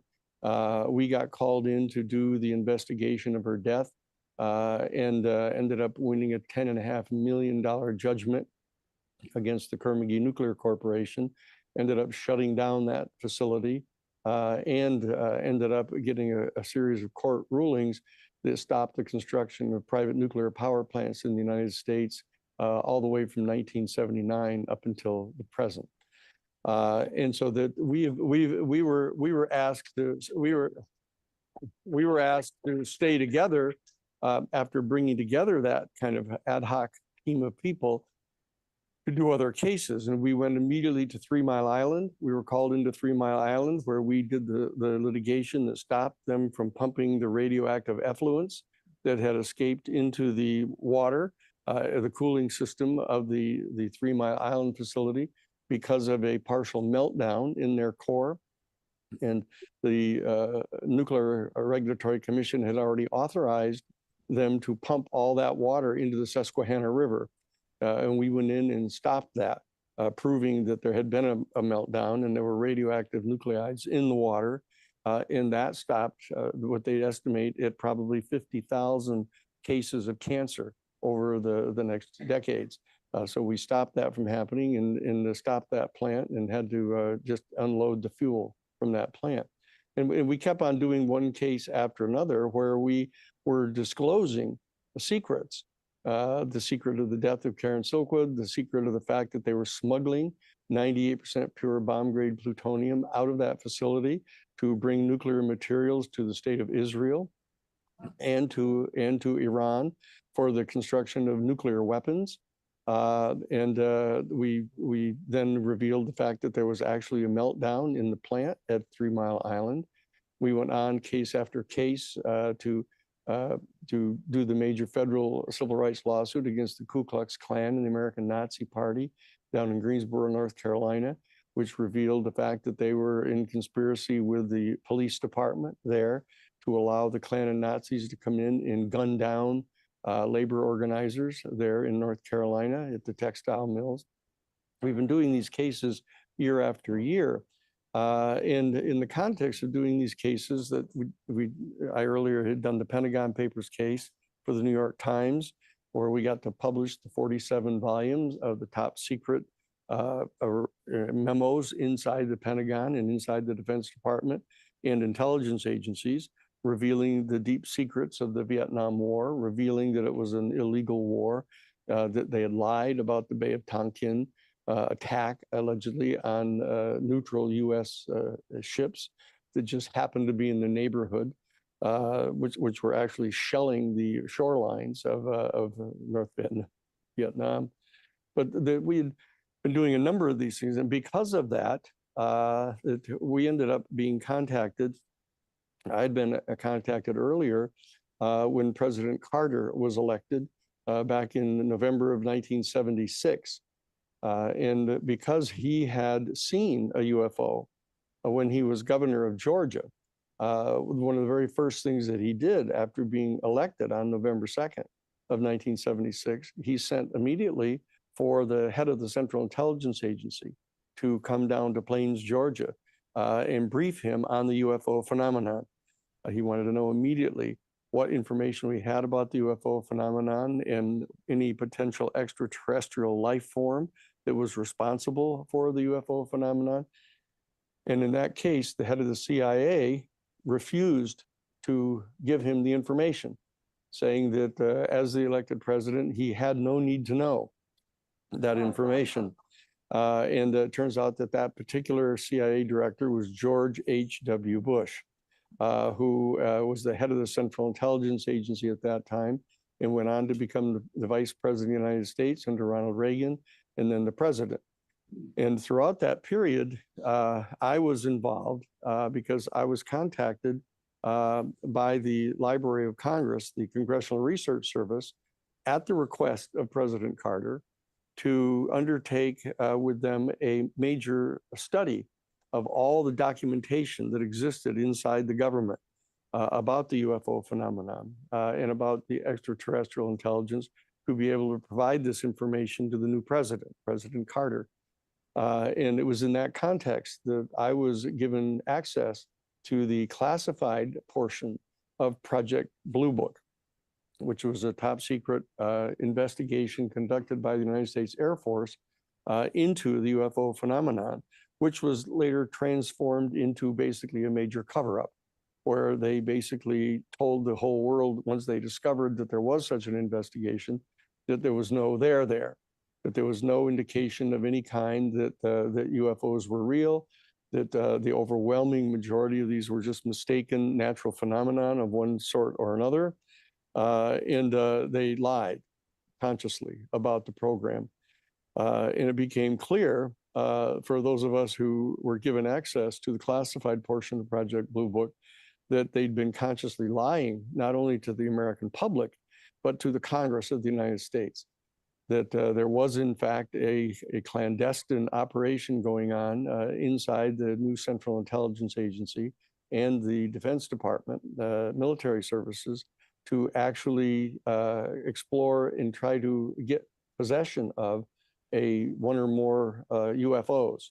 And that we discovered in the classified documents eventually that the events that took place in 1947 at Roswell, New Mexico, turns out to have been true, that this was actually a crashed UFO vehicle that had been recovered by our United States government, and a complete fabrication had been generated by the Defense Department and the CIA to lie to everyone, to pretend that this was a weather balloon that had crashed, and that the people that were at the only nuclear bomb center in the whole world, that had been the center for the Enola Gay, where they launched the Enola Gay that detonated the bombs over Hiroshima and Nagasaki in in August of 1945. This was their military base. And it turns out that a UFO had crashed in the immediate vicinity of that and had been recovered. They immediately shipped the wreckage to Wright Field in Ohio and began a secret program trying to back engineer the technology so they could actually develop a whole new generation of weapons using this technology. We began to uncover this over time. I ended up later being contacted by Dr. John Mack, that many of you may know. That was John there. That was his set of interviews of the young children in Africa at the school where a UFO landed on their playground, and basically communicated telepathically to the children. There were like 60 children there, and they all got the exact same message from these beings that came out of the craft, about our having to stop polluting our atmosphere with pollutants, and particularly the petroleum, and that it was going to lead to the devastation of our ecological system. So that when John published a book about this and was dragged up in front of a faculty committee at Harvard University, challenging his tenure, basically, for having undertaken such an irresponsible communication to the world about the reality of the UFO phenomenon and the extraterrestrial presence here. He contacted me and I represented him legally in front of this particular panel. I was given the privilege of being involved in organizing the witnesses for us to present before this faculty committee at Harvard. And therefore I got to meet virtually all of the major players in the entire UFO field. I got to meet Bud Hopkins, I got to meet Stanton Friedman, I got to meet, Dr. Stephen Greer, I got to meet, Linda Moulton Howe, I got to meet virtually all of the people that were involved in doing investigations. And that's how I began to become deeply involved in this whole program. So as we were through the Christic Institute originally, engaging in such litigations as the Iran-Contra case, for example, where we caught the CIA and the Defense Department smuggling weapons to the Contras in complete violation of the Boland Amendment that had been passed by the United States Congress, prohibiting them from doing that. That we're the ones that did the major investigation of them. We brought criminal charges against them under the Federal Criminal Racketeering Act. We brought the civil case down in Florida that ended up generating the appointment of the special prosecutor, Lawrence Walsh, and the major hearings in front of the Congress.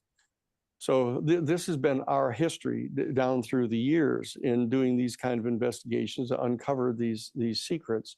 What I was asked to do at the Conscious Living Expo was to lay out kind of a several part presentation on this issue to try to bring people up to date, some of the people that were more familiar with some of these details, but many other people who are not, that are just hearing about sort of at a distance what's going on in Washington, that all of a sudden there's this whole spate of hearings going on and articles appearing in newspapers and stuff, and a lot of podcasts now interviewing people that are deep within the national security state, revealing this information. And so what I had done, what I want to do just briefly here this evening, primarily for the advantage of the people that are on the streaming, live streaming and the Zooms here now, give a bunch of information, and the people here can ask questions about it so that people can see what the normal kind of questions are that people would want to know about in light of the information. So what I want to do is I want to cover first, dealing with, what is the secret about the UFO phenomenon in this extraterrestrial civilization that is represented by these UFOs. And secondly, what are the steps that have been taken by our United States government in response to this reality? Why has there, after 80 years of lying and suppressing this information, why has there been this kind of sudden event taking place now coming forward and starting to talk about this after all these years, and what is the present status of this process, to be able to update everybody on what's going on in Washington and around the country on this right now, and what the likely outcome is going to be of this process, this so-called controlled disclosure process that is going on now, and what might be the ultimate impact of the revelation of the reality of the UFO phenomenon. Okay, so what I want to do, just to start out, to point out that because of the unique nature of our institute, which is now the Romero Institute, that is the base for this New Paradigm Institute project that we have, that we have been engaged in these types of investigations, always pursuant to the objective of filings in federal court, and doing depositions and presenting witnesses to juries, in winning major civil judgments, et cetera, to be able to effectuate a given objective in public policy. So we've always been governed by Rule 11 of the Federal Rules of Civil Procedure, that unlike other people who can kind of speculate fairly casually about, what the reality is, or what's, somebody's mother's uncle told them that they had seen or heard, and then people start to fill in the details with their own worldview of what they would like to have this be. What we're constrained by Rule 11 of the Federal Rules of Civil Procedure to confine the representations that we are making publicly, if we intend to file them in any kind of a litigation, to confine ourselves to the facts that we have come to a good faith belief are true, and that we hold a good faith belief that, given access to the civil discovery processes that are available in civil litigation, that we will be able to present court admissible evidence to sustain every essential element of every one of the claims that we make. And so this is a different standard than a lot of the other organizations and groups that come together and speculate about what's really happening here. And so that we are presenting a kind of a standard of reliability that we hope would help stabilize the community in response to all the data. And so that what we have come to believe as of this point is number one, that the UFO phenomenon is real, that this is not just a mistaken natural phenomena. That's not just, searchlights reflecting off clouds. It's not, flocks of birds that have been misidentified, and it's certainly not swamp gas, as some of them have asserted in the past. These are real. These are actual vehicles they're traveling in these extraordinary ways, where they come down from 80,000 feet, which is technically outer space.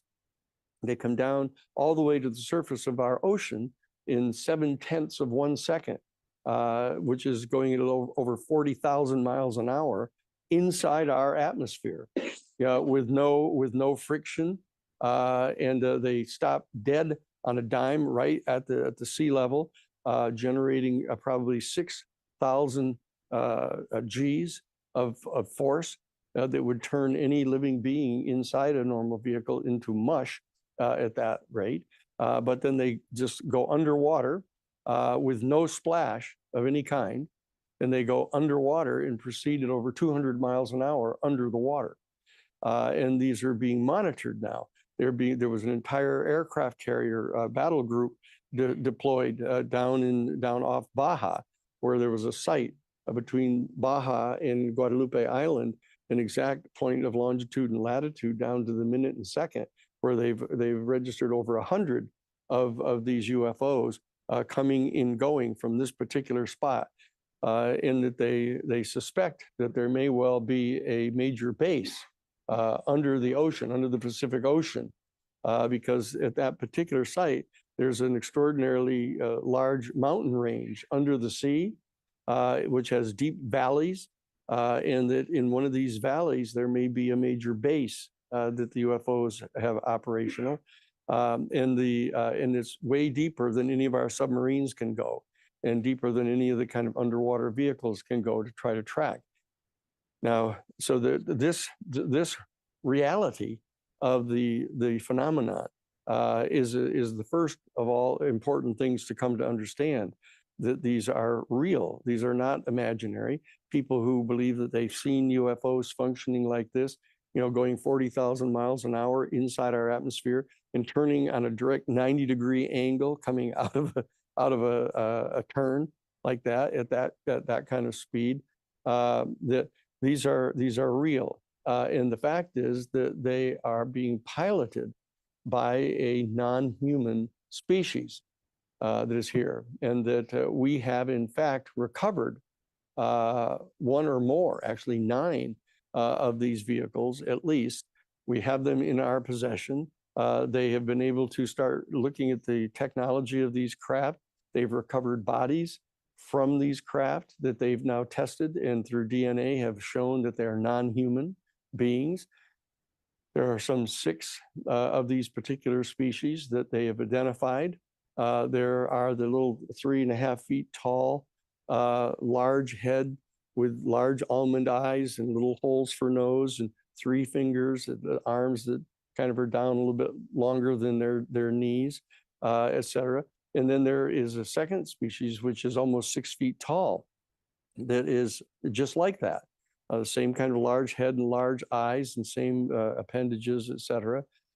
There is, in fact, a reptilian species, a separate species that is, 5.5 to 6 feet tall, humanoid, really quite benign, actually. But of course, reptiles have a particular reputation in our species. People get the kind of willies about reptiles. And so people had been projecting onto these beings kind of a negative press, as it were. But that certain people that we have talked to that have had direct face-to-face encounters with some of these reptilian beings and find them to be extraordinarily benign and very intelligent, extremely smart. And harmless, there's no record of them having done anything bad, the reptilian species. And then there's another species that is like 7 feet tall. They call them the mantis people, and that they're extraordinarily thin and skinny and big and tall and kind of hunched over like this. That people think they look like praying mantises, and they call them the mantis people. And they always seem to be sort of in charge. If people see them in the presence of any of the other species, they seem to be giving direction to the others as to what to do.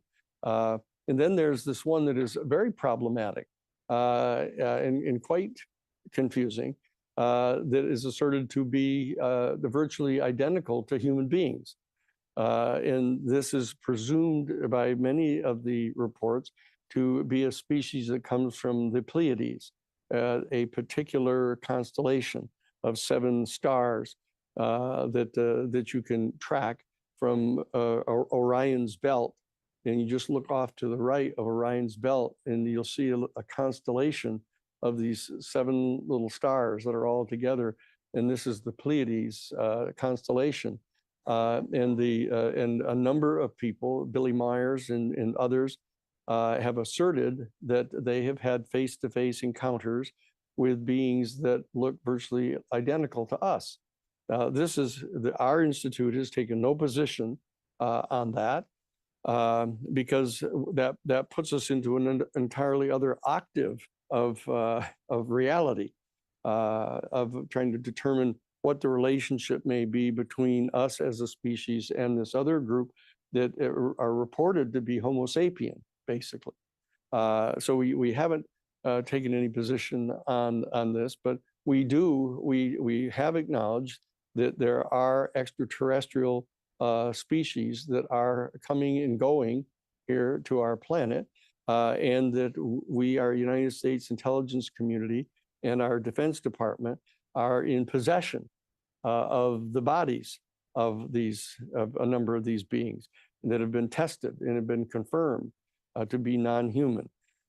And very, very troublingly, there is now overwhelming evidence that has convinced us at the Institute even pursuant to Rule 11, that some number of these species, usually the little short ETs and the big tall grays that they refer to, are engaged in a program of abducting individual human beings, sometimes entire families at a given time, and taking them into custody and subjecting them to major physical examinations, and then wiping their minds so that they don't remember these things, except under later either holotropic breathing exercises or various forms of hypnosis, being able to recall these experiences that they've had.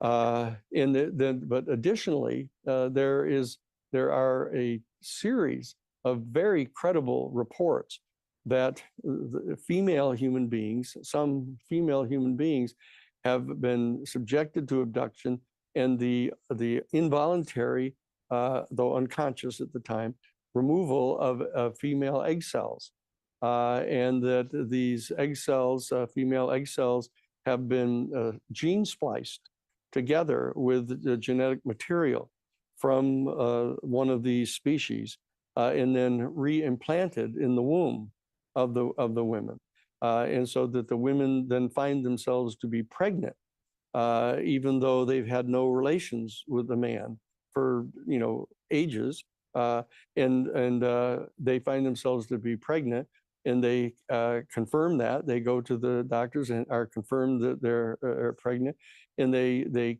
carry the fertilized zygote through the entire first trimester, and then they're abducted again, and that they end up, after being abducted again, discovering that they're no longer pregnant. And so that there's a very clear pattern of information and evidence indicating that the fertilized zygote of the young baby is being removed and brought to term ex utero. And so that there is a program of hybridization going on. And so that there are hundreds of reports of this happening.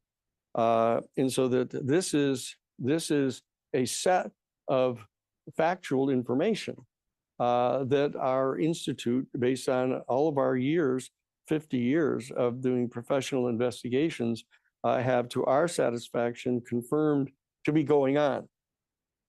Okay, so the question arises, and also that one of the other pieces of information is that there are hundreds and hundreds of completely credible reports that the people who are being abducted and subjected to these physical examinations, are having telepathic communication with these extraterrestrial beings. And the extraterrestrial beings are trying to convince the people that we have to take measures as a species to stop the development and distribution and deployment of thermonuclear weapons on our planet, because this could actually terminate our entire species, that we could terminate ourselves. And in addition, we can terminate thousands and thousands of other species on our planet. Indeed, virtually all other living forms on our planet. And we could so contaminate the gene pool of the tiny minority of living things that survive a total thermonuclear exchange, that the genetic material would be so mutated that it would be useless in trying to regenerate a new life form on our planet. And that we have come at the New Paradigm Institute to sort of the operational thesis that what's happening here is that these extraterrestrial species are finding the genetic material on our planet, the various flora and fauna on our planet, to be an extraordinarily valuable resource for our galaxy, because the Earth and a comparatively limited number of other planets are capable of actually gestating life. That out of the hundreds of billions, indeed trillions of planets now that we are aware of now in our galaxy alone, that it's a comparatively rare thing to find a planet that is gestating life. And for that reason, these extraterrestrial species are extraordinarily concerned about the fact that we, in our development as the Homo sapiens species, have come up with this technology of thermonuclear weapons that can potentially terminate the development of life on our planet. And so that this message has been repeated over and over and over again. And when I was contacted by Dr. John Mack, when he was called up in front of this Harvard faculty committee and challenged for publishing a book about these encounters that people had had, that he turns out to be the fellow to whom the United States military was ordering officers who insisted upon filing reports about UFO encounters. The first thing that would happen is they'd be ordered to go get a psychiatric exam, which was a way of deterring any of the officers from filing these official reports. But those who insisted upon pushing through with the process and filing such official complaints, like Arnie Aronson, for example, who was the commander at Malmstrom, the Malmstrom nuclear missile base up in Montana back in 1967, when a UFO came over the Minuteman site and shut down all 10 of the individually wired Minuteman missiles, nuclear tipped missiles, and shut them all off. And Arnie Arnoldson insisted upon filing a report to NORAD about this and was ordered to get a psychiatric exam. And it turns out that they would send these people, some of them, to Harvard Medical School in Boston to have a psychiatric exam. And John Mack was the chairman of the Department of Clinical Psychiatry at Harvard Medical School. And so these people would come to him, and he would put them through the entire battery of tests on their psychological stability. And he said that, after one after another, he found them to be within the normal parameters of psychological normalcy, yet they were all insisting upon these stories about the encounters that they had seen. And so John ended up deciding that, he said, this is either true that it's happening to them, or this is some really strange new psychological ailment that people have. And so he wrote an article that he submitted to the New England Journal of Medicine, the #1 peer-reviewed medical journal in the country. Now, he had written dozens of articles for peer-reviewed articles, and in fact was the winner of the Pulitzer Prize. That he won the Pulitzer Prize for publishing the definitive psychobiography of T.E. Lawrence of Arabia. And so he submitted this to them, and they sent it back to him and saying they weren't going to publish it. And so he said, well, I'll put some more footnotes in it. I'll do some more references. I'll make it much more technical and scientific. And he resubmitted it to them. And within 2 days, the executive secretary for Relman, Dr. Relman, who was the editor-in-chief of the New England Journal of Medicine, his executive secretary came to John's office and brought the envelope back and said that Dr. Relman wanted me to tell you that it's not been opened. We're not only not going to publish it, we're not even going to open it, and we're not going to read it. I mean, that's how things were back in 1994. And so John got upset, and he went to a publisher and got it published. And that's why he was dragged in front of this faculty committee at Harvard. And then he called me and asked me to legally represent him in front of the committee. And that's how I ended up having the privilege, as I pointed out earlier, of getting to go and interview all of these different people. And I became legal counsel for a thing he put together called the Project for Extraordinary Experience Research. And in that context, I got to interview dozens and dozens of people who had extraordinarily credible stories about having gone through this abduction experience and had these direct face-to-face encounters with these beings. And so I was able to, as an attorney, to be able to interview these various people, testing them for veracity, trying to determine whether any of them were credible enough to present to a jury that I would stand up and confirm my belief in their testimony. And so I was able to vet a number of these people to be prepared to present these people to Harvard University. And because of that activity, I was later contacted by Dr. Stephen Greer. And Dr. Greer put together a thing called the Disclosure Project, and he interviewed literally hundreds of people who had claimed to have had this kind of experience. And he brought me on to vet these people, to interview them and to test their veracity and to decide 24 people that we would present to the members of Congress, which we did in May of 2001 at the National Press Club.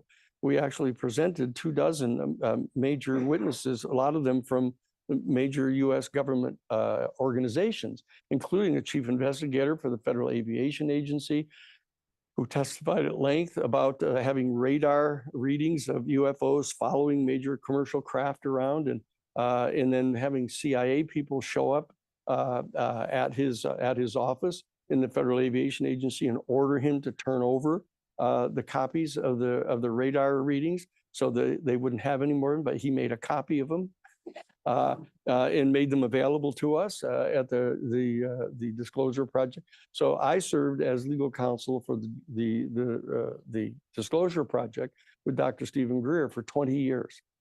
Okay, and I was then contacted by Luis Elizondo, who was the director of the top secret program inside the Pentagon, who in 2007 was brought on to be the chief of security for an advanced weapons special access program inside the Pentagon, investigating the UFO technology and its potentials for being developed as a new weapons system for our U.S. military. And he was so taken aback by his discovery of what was really going on, of them engaging in this project of trying to gather together UFOs and back engineer them, that he ended up founding a thing called the Advanced Aerospace Threat Identification Program inside the Pentagon. And he ended up feeling compelled, along with the Deputy Assistant Secretary of Defense for Intelligence, Christopher Mellon, to come forward to the New York Times and provide the famous videos now, the so-called Tic Tac videos that you probably have seen. These are our F-18 Super Hornet gun camera videos of UFOs, right up close, and you can see them functioning, and brought them to the New York Times. And I was struck by the fact that the New York Times Board of Editors checked these things out and made the decision to publish these things. And so that particular set of events on December 17th of 2017 actually began this kind of latest period of looking into the UFO phenomena. It's kind of ebbed and flowed down over the decades since the events that took place at Roswell, basically in July of 1947. You had a number of sightings in 1954. You had all kinds of rumors going around in 1954 that President Eisenhower had disappeared for like a 12-hour period on a trip into the Midwest, and had actually gone to a military base and had a direct face-to-face encounter with representatives of a UFO. And these other things that happened down through the years, but there had been a successful suppression of any official confirmation of this reality until 2017, on December 17th, when Lou Elizondo, the head of the top secret program, and Chris Mellon, the Assistant Secretary of Defense for Intelligence, came forward and publicly revealed the existence of this secret program. And that's the snowball that's been rolling here now, that you've been hearing more and more about. And David Grush came before the House Oversight Committee in July of 2023 and testified under oath that we were in possession of one or more extraterrestrial, non-human origin spacecraft, and that we were in possession of bodies of the pilots and occupants of these craft that had been demonstrated and proven to be non-human. And he testified in under oath in front of Congress. And very importantly, we realized that he had been authorized by the Defense Department to admit that. And so this was an extraordinarily important step here that's been taken, that the United States Defense Department Office of Pre-Publication Security Review had actually authorized him to testify publicly, to reveal to the world that we were in possession of non-human origin extraterrestrial spacecraft and bodies of the occupants that were non-human. So that moment, July 16th of 2023, was an extraordinarily important moment in our history, because the very next day, on the 17th of July of 2023, the United States Senate Intelligence Committee unanimously passed a 64-page bill called the UFO Controlled Disclosure Act, in which they passed into law out of the Senate side the mandate that the President of the United States appoint a 9-person panel to review every single document that existed inside our United States government pertaining to UFOs and the extraterrestrial intelligence. And that bill ordered all 6 of our United States military services, all 18 of our United States intelligence agencies, and all 32 of our United States Defense Department agencies, and all of the private aerospace corporations that may have been put into possession of any of these materials to try to examine them on behalf of the United States government. They were ordered to gather all of that information together and turn it over to the United States National Archives. Now that was an extraordinarily important moment that happened in 2023, and it went over to the House side, and it turns out that the person who was the chairman of the House Intelligence Committee, a fellow named Michael Turner, from the 10th Congressional District in Ohio, which turned out to be the home base for the Wright-Patterson Air Force Base, which is where the craft was taken from Roswell and put there. And that's where it was one of the centers from which they've been trying to back engineer this stuff. And so he ended up being sent basically by the Aerospace Corporation to keep this secret. And he stuck his thumb in this thing to stop the bill from getting passed. But we passed 23 pages of it, of the 64, and we got an order commanding all of those agencies to gather together all the information about UFOs and the ET experience, everything that they've ever come into possession of since January 1st of 1945. And so that's the present state of the law. That was passed. That 23 pages of the 64-page bill have been passed, and they are now under orders to gather all of this together and stand by to turn it over to the National Archives as of October of this year. Okay? So the reason that I wanted to come and talk with you tonight, and to the other folks that are listening here, is to know that that's happening right now. That these military services and intelligence agencies and Defense Department agencies are under active orders from the United States Congress at the present moment to turn over this information to the National Archives this coming October. Okay, and so that you ought to mark that in your calendar because they're going to fight back and resist this. And what we have to do is we have to mobilize our people around the country to write to their individual members of the House of Representatives and write to their United States senators and demand that they do this. And very importantly, the Senate has now agreed, Michael Rounds, the Republican senator from South Dakota, and Chuck Schumer, the former majority leader of the United States Senate from New York, they have agreed to co-sponsor and repass the 64-page bill, which, in addition to those other things that has now already been accomplished, is to mandate that the president appoint this 9-person board and that the board review all of that documentation and everything that we have in our possession, and that they publicly release everything that's 25 years old or more, which means all the way back to Roswell, back in 1947, go all the way back to the most famous instance, Betty and Barney Hill, in 1961. All of these major events that have taken place in the past, that the United States Senate, now led by the Republican Party, are going to insist that that be done. Okay, so that all of these dynamics are going on right now, and that we wanted to come out and share with you the fact that this process is actually underway right now, and that most people don't know anything about it. A handful of us even here have been following some of it, and you're familiar with some of it, but the House Oversight Committee has now officially set up a task force of 11 members of the Oversight Committee in the House of Representatives to constitute a task force on the declassification of all of the secret information about UFOs.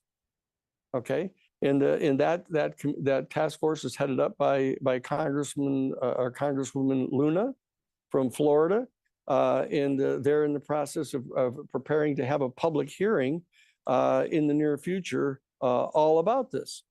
And so the question that we wanted to raise here is, what is the reason why they're fighting back so hard? Why are they concealing this information? And what are we going to do to get them to reveal it? And what are the implications going to be when this information is revealed? And that's what I wanted to talk about here in sort of the first portion of our gathering here this evening, and then I can answer a lot of questions about it. But the bottom line is that what I want to do here is I want to talk about what the implications are going to be, because if in fact this information that I've just outlined in general about the reality that we at the New Paradigm Institute are willing to confirm, and that we're going to be sharing the information with people all around the country in all 435 congressional districts. Our New Paradigm Institute has a project that is called Citizens for Disclosure. We're going to be asking you this evening to sign up, and all the people that are listening in the live streaming and the Zooms that are listening to go to this little dealie, whatever the QR code they call them now, and you can sign up. It'll take you right straight to the website of the New Paradigm Institute, and you can sign up to become a member of Citizens for Disclosure. And it will put you in touch with the other people that are in your congressional district who have signed up to be Citizens for Disclosure. There'll be people that are kind of the coordinators for each congressional district to help get everybody to communicate with each other. And we'll be sending you information, every week, a packet of information about updating you on where the developments are and answering questions that people have about the substance of what is the evidence to support each of these major postulates that we've set forth. Okay, so this will prepare you to engage with your other fellow members in your congressional district, and also we will assist you in preparing letters to send to your individual congressperson or senators, and it'll be crafted for your own particular district, because there are people here more than just up here in Marin County, or even in California. There'll be people all across the country that'll be listening to this tonight, and we want them, for example, the new head of the Intelligence Committee in the House of Representatives, Dan Crenshaw, is from the 2nd District in Texas, the 2nd Congressional District, just outside of the northern suburb. Hey, everybody. I'm going to come on in because that's kind of the conclusion of this part. And Alan Steinfeld is here, along with the Hertogs. So we're going to go to them in a moment, but I do want to encourage everybody to go to the newparadigminstitute.org, newparadigminstitute.org, and donate. I'd really appreciate if you can do that. And also definitely join what he was just talking about, the Citizens for Disclosure movement. If we can get all the information, definitely get on their mailing list. Danny sends out a newsletter about every 1 or 2 times a week. And they're always filled with like the latest breakthroughs, the latest information. But the other place to always get the latest information is Mr. Making Contact himself. There he is, Alan Steinfeld with JJ and Desiree Hertog. Live from Contact in the Desert here in where are we? And outside of Palm Springs, basically. Indian Hills. Indian Wells. Yes, Indian Wells, and it's going to be an amazing weekend. I'll try to report into you, Scott, and line some people up. We are ready to add remote viewing and making contact to this whole weekend, I would say fanfare. How's that? But getting back, I just want to comment on what Danny said. Yes, there's progress being made in Congress, more of the congressional leaders saying, what? Wait, something's really going on. And Luna is on top of it.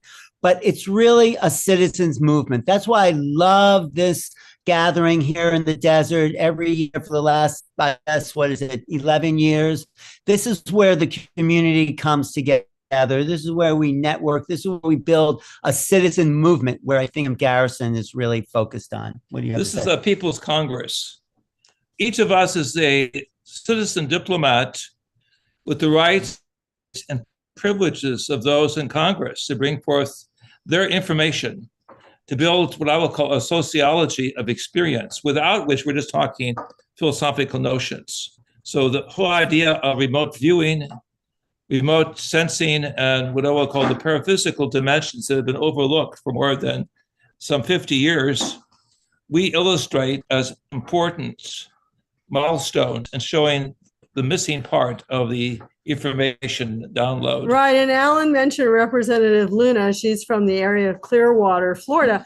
And if you listen to her November 13, 2024, House of Representatives hearing her questions, Alan was right there. But she asked questions like, where's the hot spots of UFOs taking place off of the US? And then she also asked, are they multidimensional? Yeah. Is there something regarding like connecting the mind? But the most important thing that she mentioned is this, the spiritual experience of anything to do with the entities that seem to disappear or become invisible in the conversation. So there's obviously an understanding of meta language. We will call this higher levels of consciousness / spiritual insight that need to be shared, which I think can open a middle ground of conversation.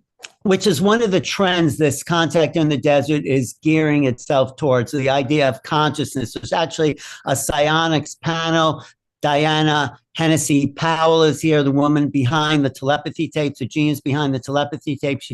And I'm going to be lecturing on the quantum mind and non-human intelligence. So there's this gearing up towards this expansion of what we call consciousness. And of course, I just want to tell you my favorite line by John Mack. He says, UFOs are like an outreach program from the universe for the consciously impaired. And that's us here on this planet. We need to wake up to the multiplicity of what consciousness is so we could be on an even playing field with these beings. They are advancing their consciousness, but they're not greater than us. They've just had more access to it. They haven't been shut down in the ability to think great thoughts. So we are at a threshold of a consciousness awakening where we'll meet the others. Yes, and to Scott and all of who are attending the conference, we will show documentation that we are multidimensional beings.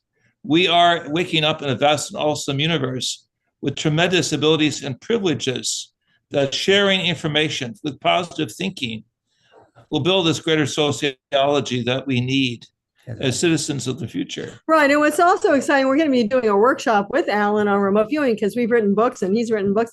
And, you wonder where remote viewing really comes in on this type of topic. But then you enter Lou Elizondo, who studied remote viewing and realized that this is the energy and the technology and the communication of extraterrestrials as well. Well, I'll tell you where it really comes in.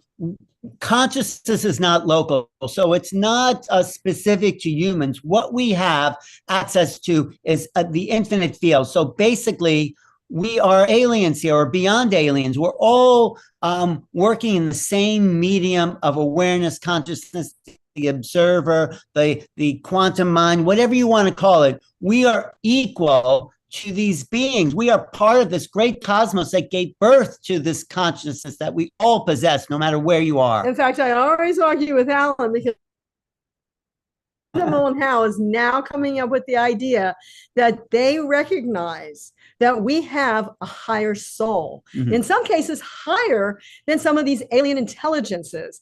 And you may remember an old friend of ours, Virgil Armstrong, we called him Posty. He wrote a book, They Need Us, We Don't Need Them. Well, of course, we don't necessarily agree with that wholeheartedly, because many of these aliens are trying to help us to put away our weapons of war, to get rid of the nuclear, ... But there's others that actually are jealous of us because we have a higher consciousness, an ability to go beyond the local realms. And that's what we're going to be introducing here actually as well at the conference. So remote viewing has to do with this consciousness, but there's an interesting interface Desiree just mentioned between the soul, consciousness, humans, non-humans. We are at a point in history, and I think that's where all the news, everything Danny's doing, Jim Garrison, is we are about to have a huge soul growth.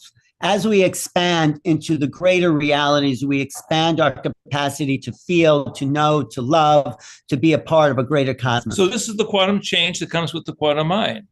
Right. This is the putting on of what I call a spiritual horizon, a new ontology of being, a new understanding of how the human heart works, regardless of culture, regardless of tradition. We are subjects of a whole new change that is coming. So it's very exciting times. I'm really happy we're here at Contact in the Desert to meet people like Ross Coulthart, really one of the leading journalists in the field. Who else is going to be there? Well, Richard Dolan, Linda Moulton Howe, all the regular. I've got a question. I've got a question for the Hertogs. This is from Ayada, who's in our audience. And she had come across some of their writings, and I'll just read her question. She says, I have been going through the publications from JJ and Desiree, which I got at Tangila's Soul Search Fair. Because they've written so extensively about the future of humanity and our evolution, it occurred to me that they probably have valuable insights as to how we can respond to these chaotic and disturbing times that we're living through, particularly in view of the alarming behavior of the current administration and the incredible polarization between people. So, JJ, Desiree, what do you have to say to that? Well, I'll start. And, the thing is, we're still optimistic.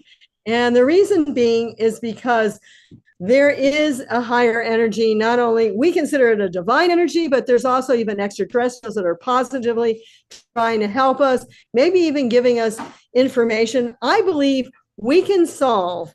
We even have the technology, or at least the information for the technology, to solve every problem we have on this planet. We just have to be the ones to implement it. Humanity has to be nourished by positive thinking, positive thoughts, what we call the combination of light, love, and compassion.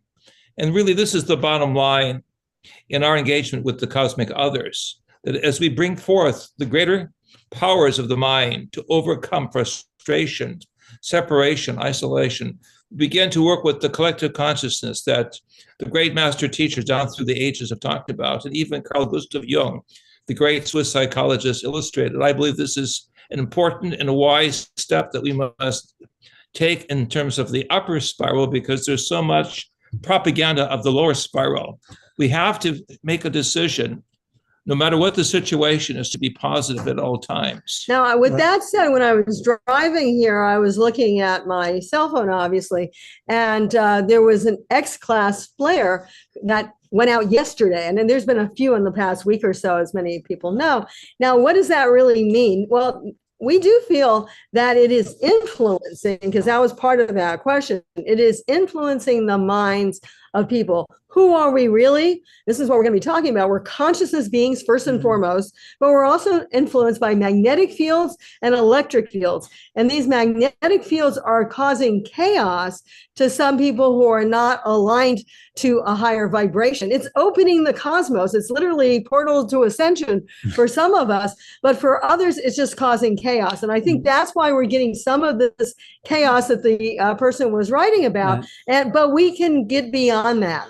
Yes, the keys of Enoch state, and this is already 50 years ago, that our electromagnetic density will be changing with solar activity, and people who are negative will be brought into violence, and those who are positive will be brought into a Christ-like energy. So we must choose to go with the upper spiral rather than the downward spiral. Right, It would be not very to- difficult, but we have that fantastic ability to work together and to sublimate. Right. So not to get political, but whatever is happening, we have to look at as for us. This chaos, this breaking up of different organizations. Maybe there's a bigger plan. I'm not saying it's necessarily looks good or bad, but what if the universe is for us and it's manifesting this way so we can go to the next level? But I'll tell you what's really So, sad, Alan, what? and I was talking with some people last night about this.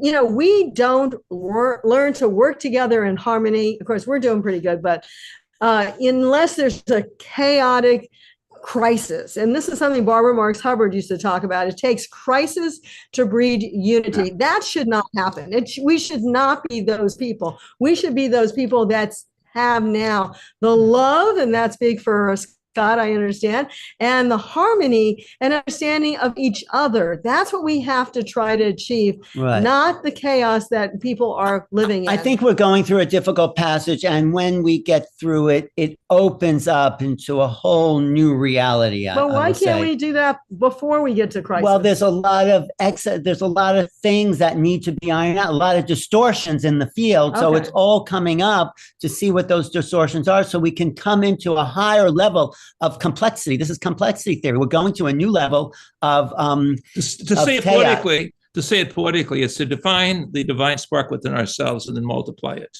Right. but Share it. Something new is happening to humanity, and it's not going to happen from the old way of looking at things. We have to be ready for the unimaginable in a good way, in a very positive. The ETs coming to the planet at first this point contact, yeah. will be a huge shock for most of the world, and we have to be ready for that. We have to be prepared for the unknown. My teachings have said, make known the unknown, and this is the way to do it, to meet Right. This the is other. the way.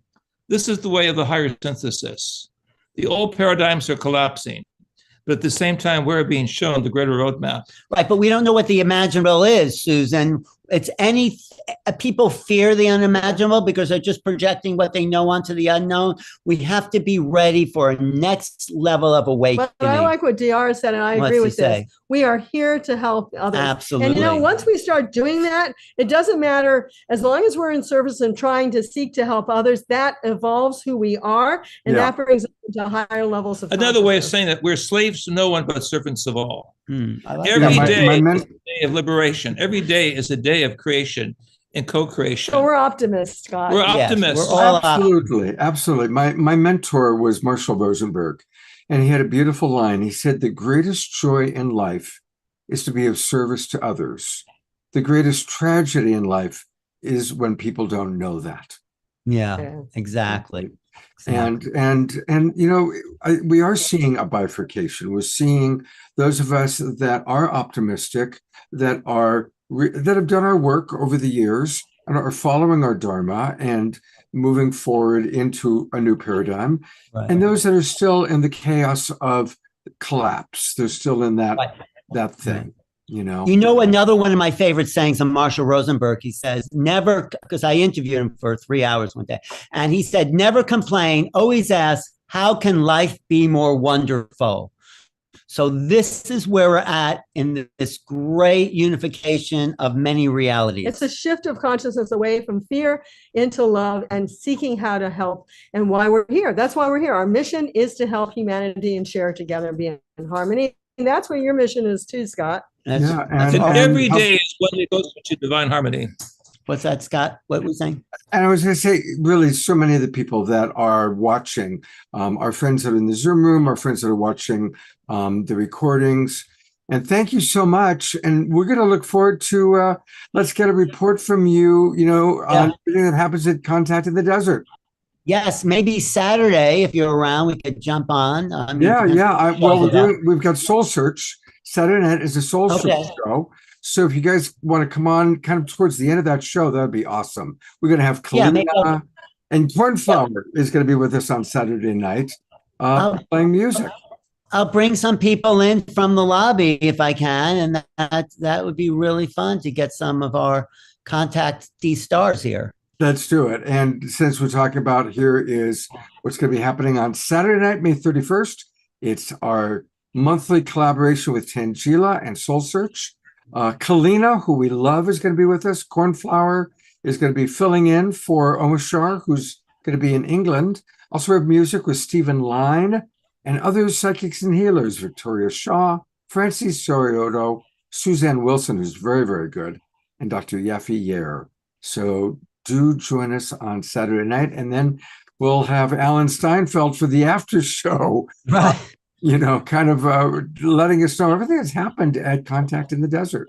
Well, if anyone's in Southern California, it's 2 hours from LA, 2 hours from San Diego. Are there still tickets available? There's still tickets And there's available. Single Yes. day tickets, and Alan and us are doing our workshop on Saturday. We got a lot of stuff going on. Actually, I'm Saturday. talking about the quantum mind and non-human intelligence on Saturday at 12:30. Or Sunday. No, sorry, but then we're doing a lecture later on Saturday. Yeah, and we All right, have so for our Southern California friends, and we did promote this last week, but thank you. It's contactinthedesert.com. Contactinthedesert.com. And it is amazing all the people that are going to be there. Diane Hennessy Powell is the one who created the telepathic understanding about autistic kids. She is. She's the telepathy tapes person. Yes, she is. tapes, She is that person. And one day tickets are available again. So Yeah, we'd love to see people here. There's some vendors here. There's great speakers. Whitley Strieber, our good friend. we got all our books here. Alan's books. Yes, our yes, books. yes. And I think. Oh, now I'm envious that I'm not there. I should have. I should. You should have. Yeah, we miss Thought you, you were Scott. gonna be here. All right. Scott, can I mention here too that the Renaissance Hotel had completely sold out of rooms at one point. So I found a Signature Inn over in Indio, 15 minutes away. Was a really good rate and a cool inn. And who's talking? I'm trying to find you to put you on camera. Trisha, yeah, here, Trisha. Oh, okay. Thank you, Trisha. Yeah. Say that again for people. Well, the Signature Inn had some room available when the Renaissance was sold out about 3-4 weeks ago. Maybe some people let go of their rooms and the Renaissance opened up, but it is about $1,100 for a room at the Renaissance. That's one or two people. So something to think about. Yeah, there's plenty of other motels or hotels around for the local people that just have a car. And parking is easy once you get here. I love your energetic sign language, Desiree. I'm so happy you're part of the Global Peace Drive, right, Scott? She has become, she's been here ever since you introduced her. She's been at every show. And she works with Omashar. She works with select speakers. We love Desiree. So everybody thank Alan Steinfeld for bringing Desiree into our world. Desiree's going to be at Contact, and she's going to be there. Okay. She's going to be I'll at see you Contact this weekend. doing private readings if you want. Yes, so that's another bonus. Thanks, right. Desiree. I'll look you up. This is another Desiree here. And I'm bringing Omashar on because while you're here, I want us all to. This is our last live Omashar song for about 3 weeks because he's going to England to be with his mom, who's getting ready to enter the heavenly realm.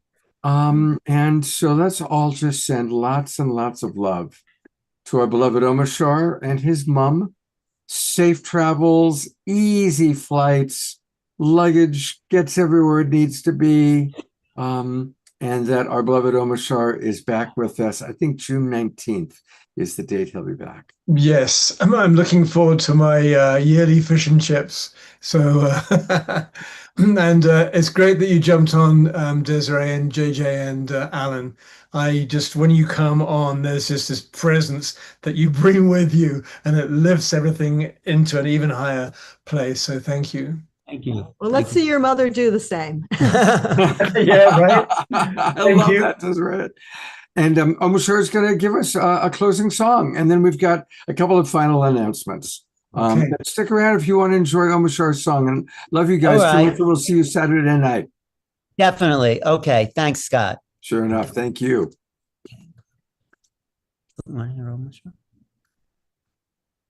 Can you turn on?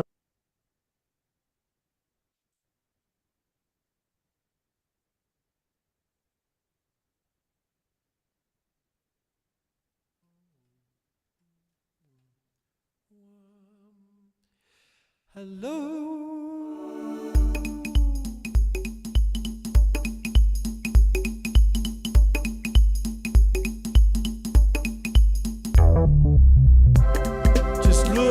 us now. Waves of inspiration filling our lives with boundless joy. We're speaking our truth, basking in the pure light, freeing the way for all of us. Take off your disguise, show your starry eyes, open up your heart, be with me. Truly we're divine, let your spirit shine. I am one within you, and I love you so. I love you so.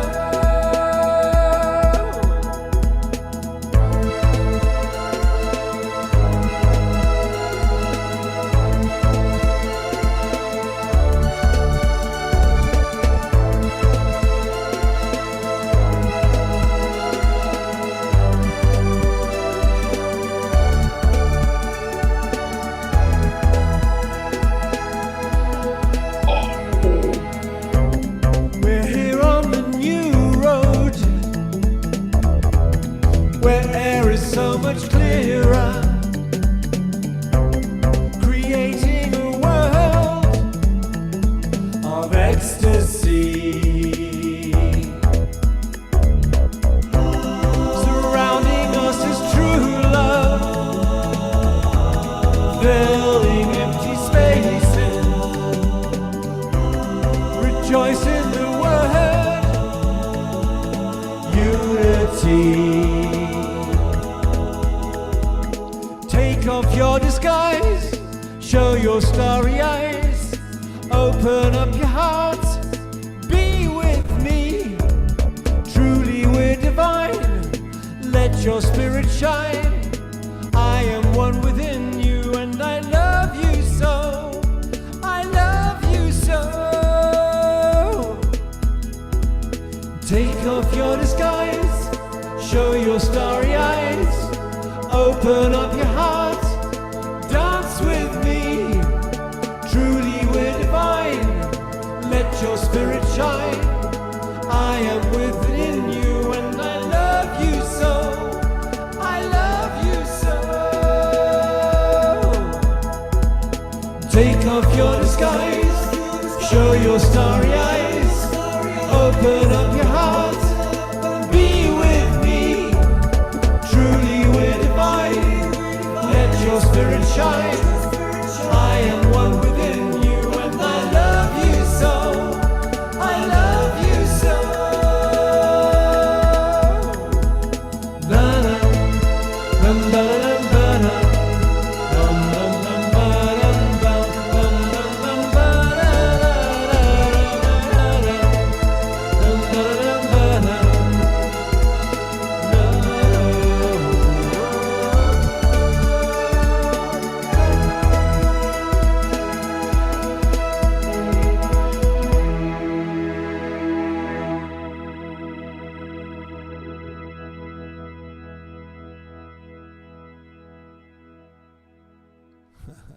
Lots of twinkles for our beloved Omar Shar and the Global Peace Tribe dancing team. All of you. Such a interesting night for all of us. I am, I'm sorry about the bummer part of Jim's talk. I did feel that there's some important things for us to be aware of, but then we got to get more into the excitement about what's happening with our galactic family, and then the Hertogs, and then beautiful Omar Shar music, Desiree and Diara's beautiful channelings and meditations that lifted the spirits. Desiree, I love that dress you're wearing, by the way. I know, isn't it cool? And oh my God, such a goddess. You're like, it's like the goddess has descended into the Global Peace Tribe Zoom room here. And Scott, even though there was some perhaps some heaviness around Jim's transmission, there was also a lot of people basically saying it's almost holy to face the truth. And from that perspective, it was received. So yeah, I just thought I'd throw that in there. You know, here's my suggestion, everybody. Sing more, dance more, laugh more, and have empathy for the people that are suffering and be in the awareness of that part of reality.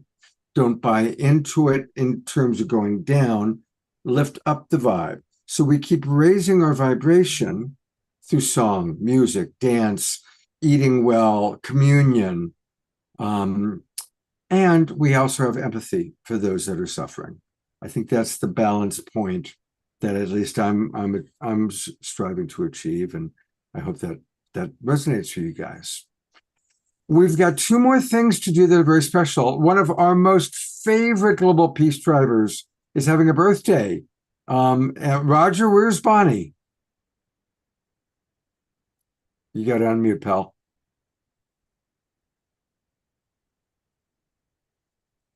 Not only do we have no Bonnie, There we but go. yeah. She is, well, let's just say she's not able to make it. Oh, okay. I hope she's okay. She is okay. She just has some cleanup to do in the bathroom. That's all I got to say. All right. Well, let her know that we wanted to wish her happy birthday, and if Wish her happy birthday. We'll try to get on online Saturday here night. and through the ethers, and send good vibes. And something went through her stomach. That's all I got to say. All right. All right. Well, it's a birthday cleanse. She's having a birthday cleanse. That's right. Okay. And we also have the reawakened one. The human being formerly known as Andrew is now the reawakened Andrew, and he has a short transmission for us from the Elohim. And Andrew, a reawakened Andrew, you are on camera. Thank you very much. Can you tell me exactly how long I have so I can time myself? Can you keep it to 3 minutes? Okay, let me time myself, everyone, so the transmission will be exactly 3 minutes. Hold on. I'm going to bring on Desiree to add her beautiful. We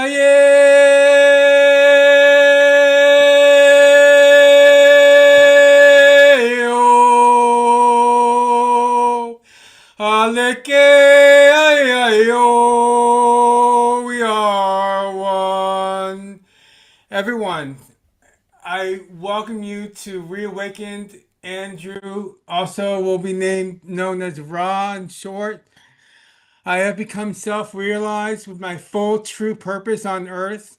I was 10% in my body as long as anybody who has ever known me since forever, since you've met me and been on this path with me. I have not been more than 10% in my body. That's why I haven't been fully self-expressed, only partially self-expressed. And that's why you've seen me as been not very present and distracted and everything. I'm 50% in my body. And if anybody's seen the movie Lucy, it's kind of like that. I'm like wondering, I just had 3 blue pills. More in that in the future. I can't tell you about that right now. It's a secret. But what I'm telling you is I just came out of the Matrix, like the movie in the Matrix exactly. I came out of the machines. My reality is on the 5th dimensional level right now. And I have huge more messages to give you. But I only have 3 minutes. It's been an hour, a minute and 30 seconds. So I have a minute and 30 seconds left. I'm going to be doing the transmission tapes now. The transmission tapes are high frequency at the same level and same high unified field frequency as the telepathy tapes. I am a neurodivergent. I've been a neurodivergent all my life. I've been hiding. I've been holding secrets. I've been withdrawn, closed, blocked, sabotaged, judged, criticized, ridiculed for who I am. People have thought I was gay all my life. I have the most feminine energy ever on the planet, holding the most frequency of feminine energy, holding the flame of the divine feminine in the straight male human vessel.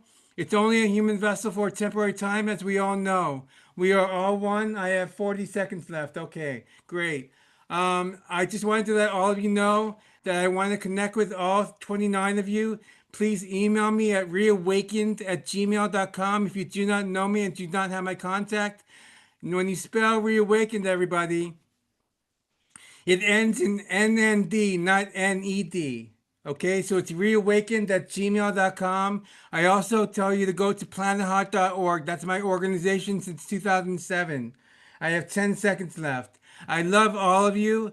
I see your soul. I feel your heart. I know your truth. We are one. I have 3 seconds. Aho. Thank you. Namaste.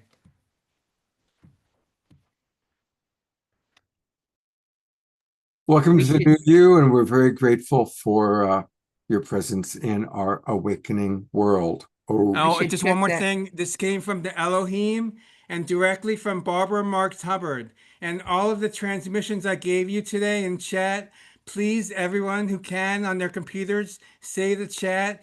If you cannot say the chat and you're on your mobile phone, please contact Scott Takamis, who saves chats all the time, or me, and I will send them to you. Please, thank you very much. Aho. All right. We need to make sure we have the right website there for him. How you spelled that? REAWAKEND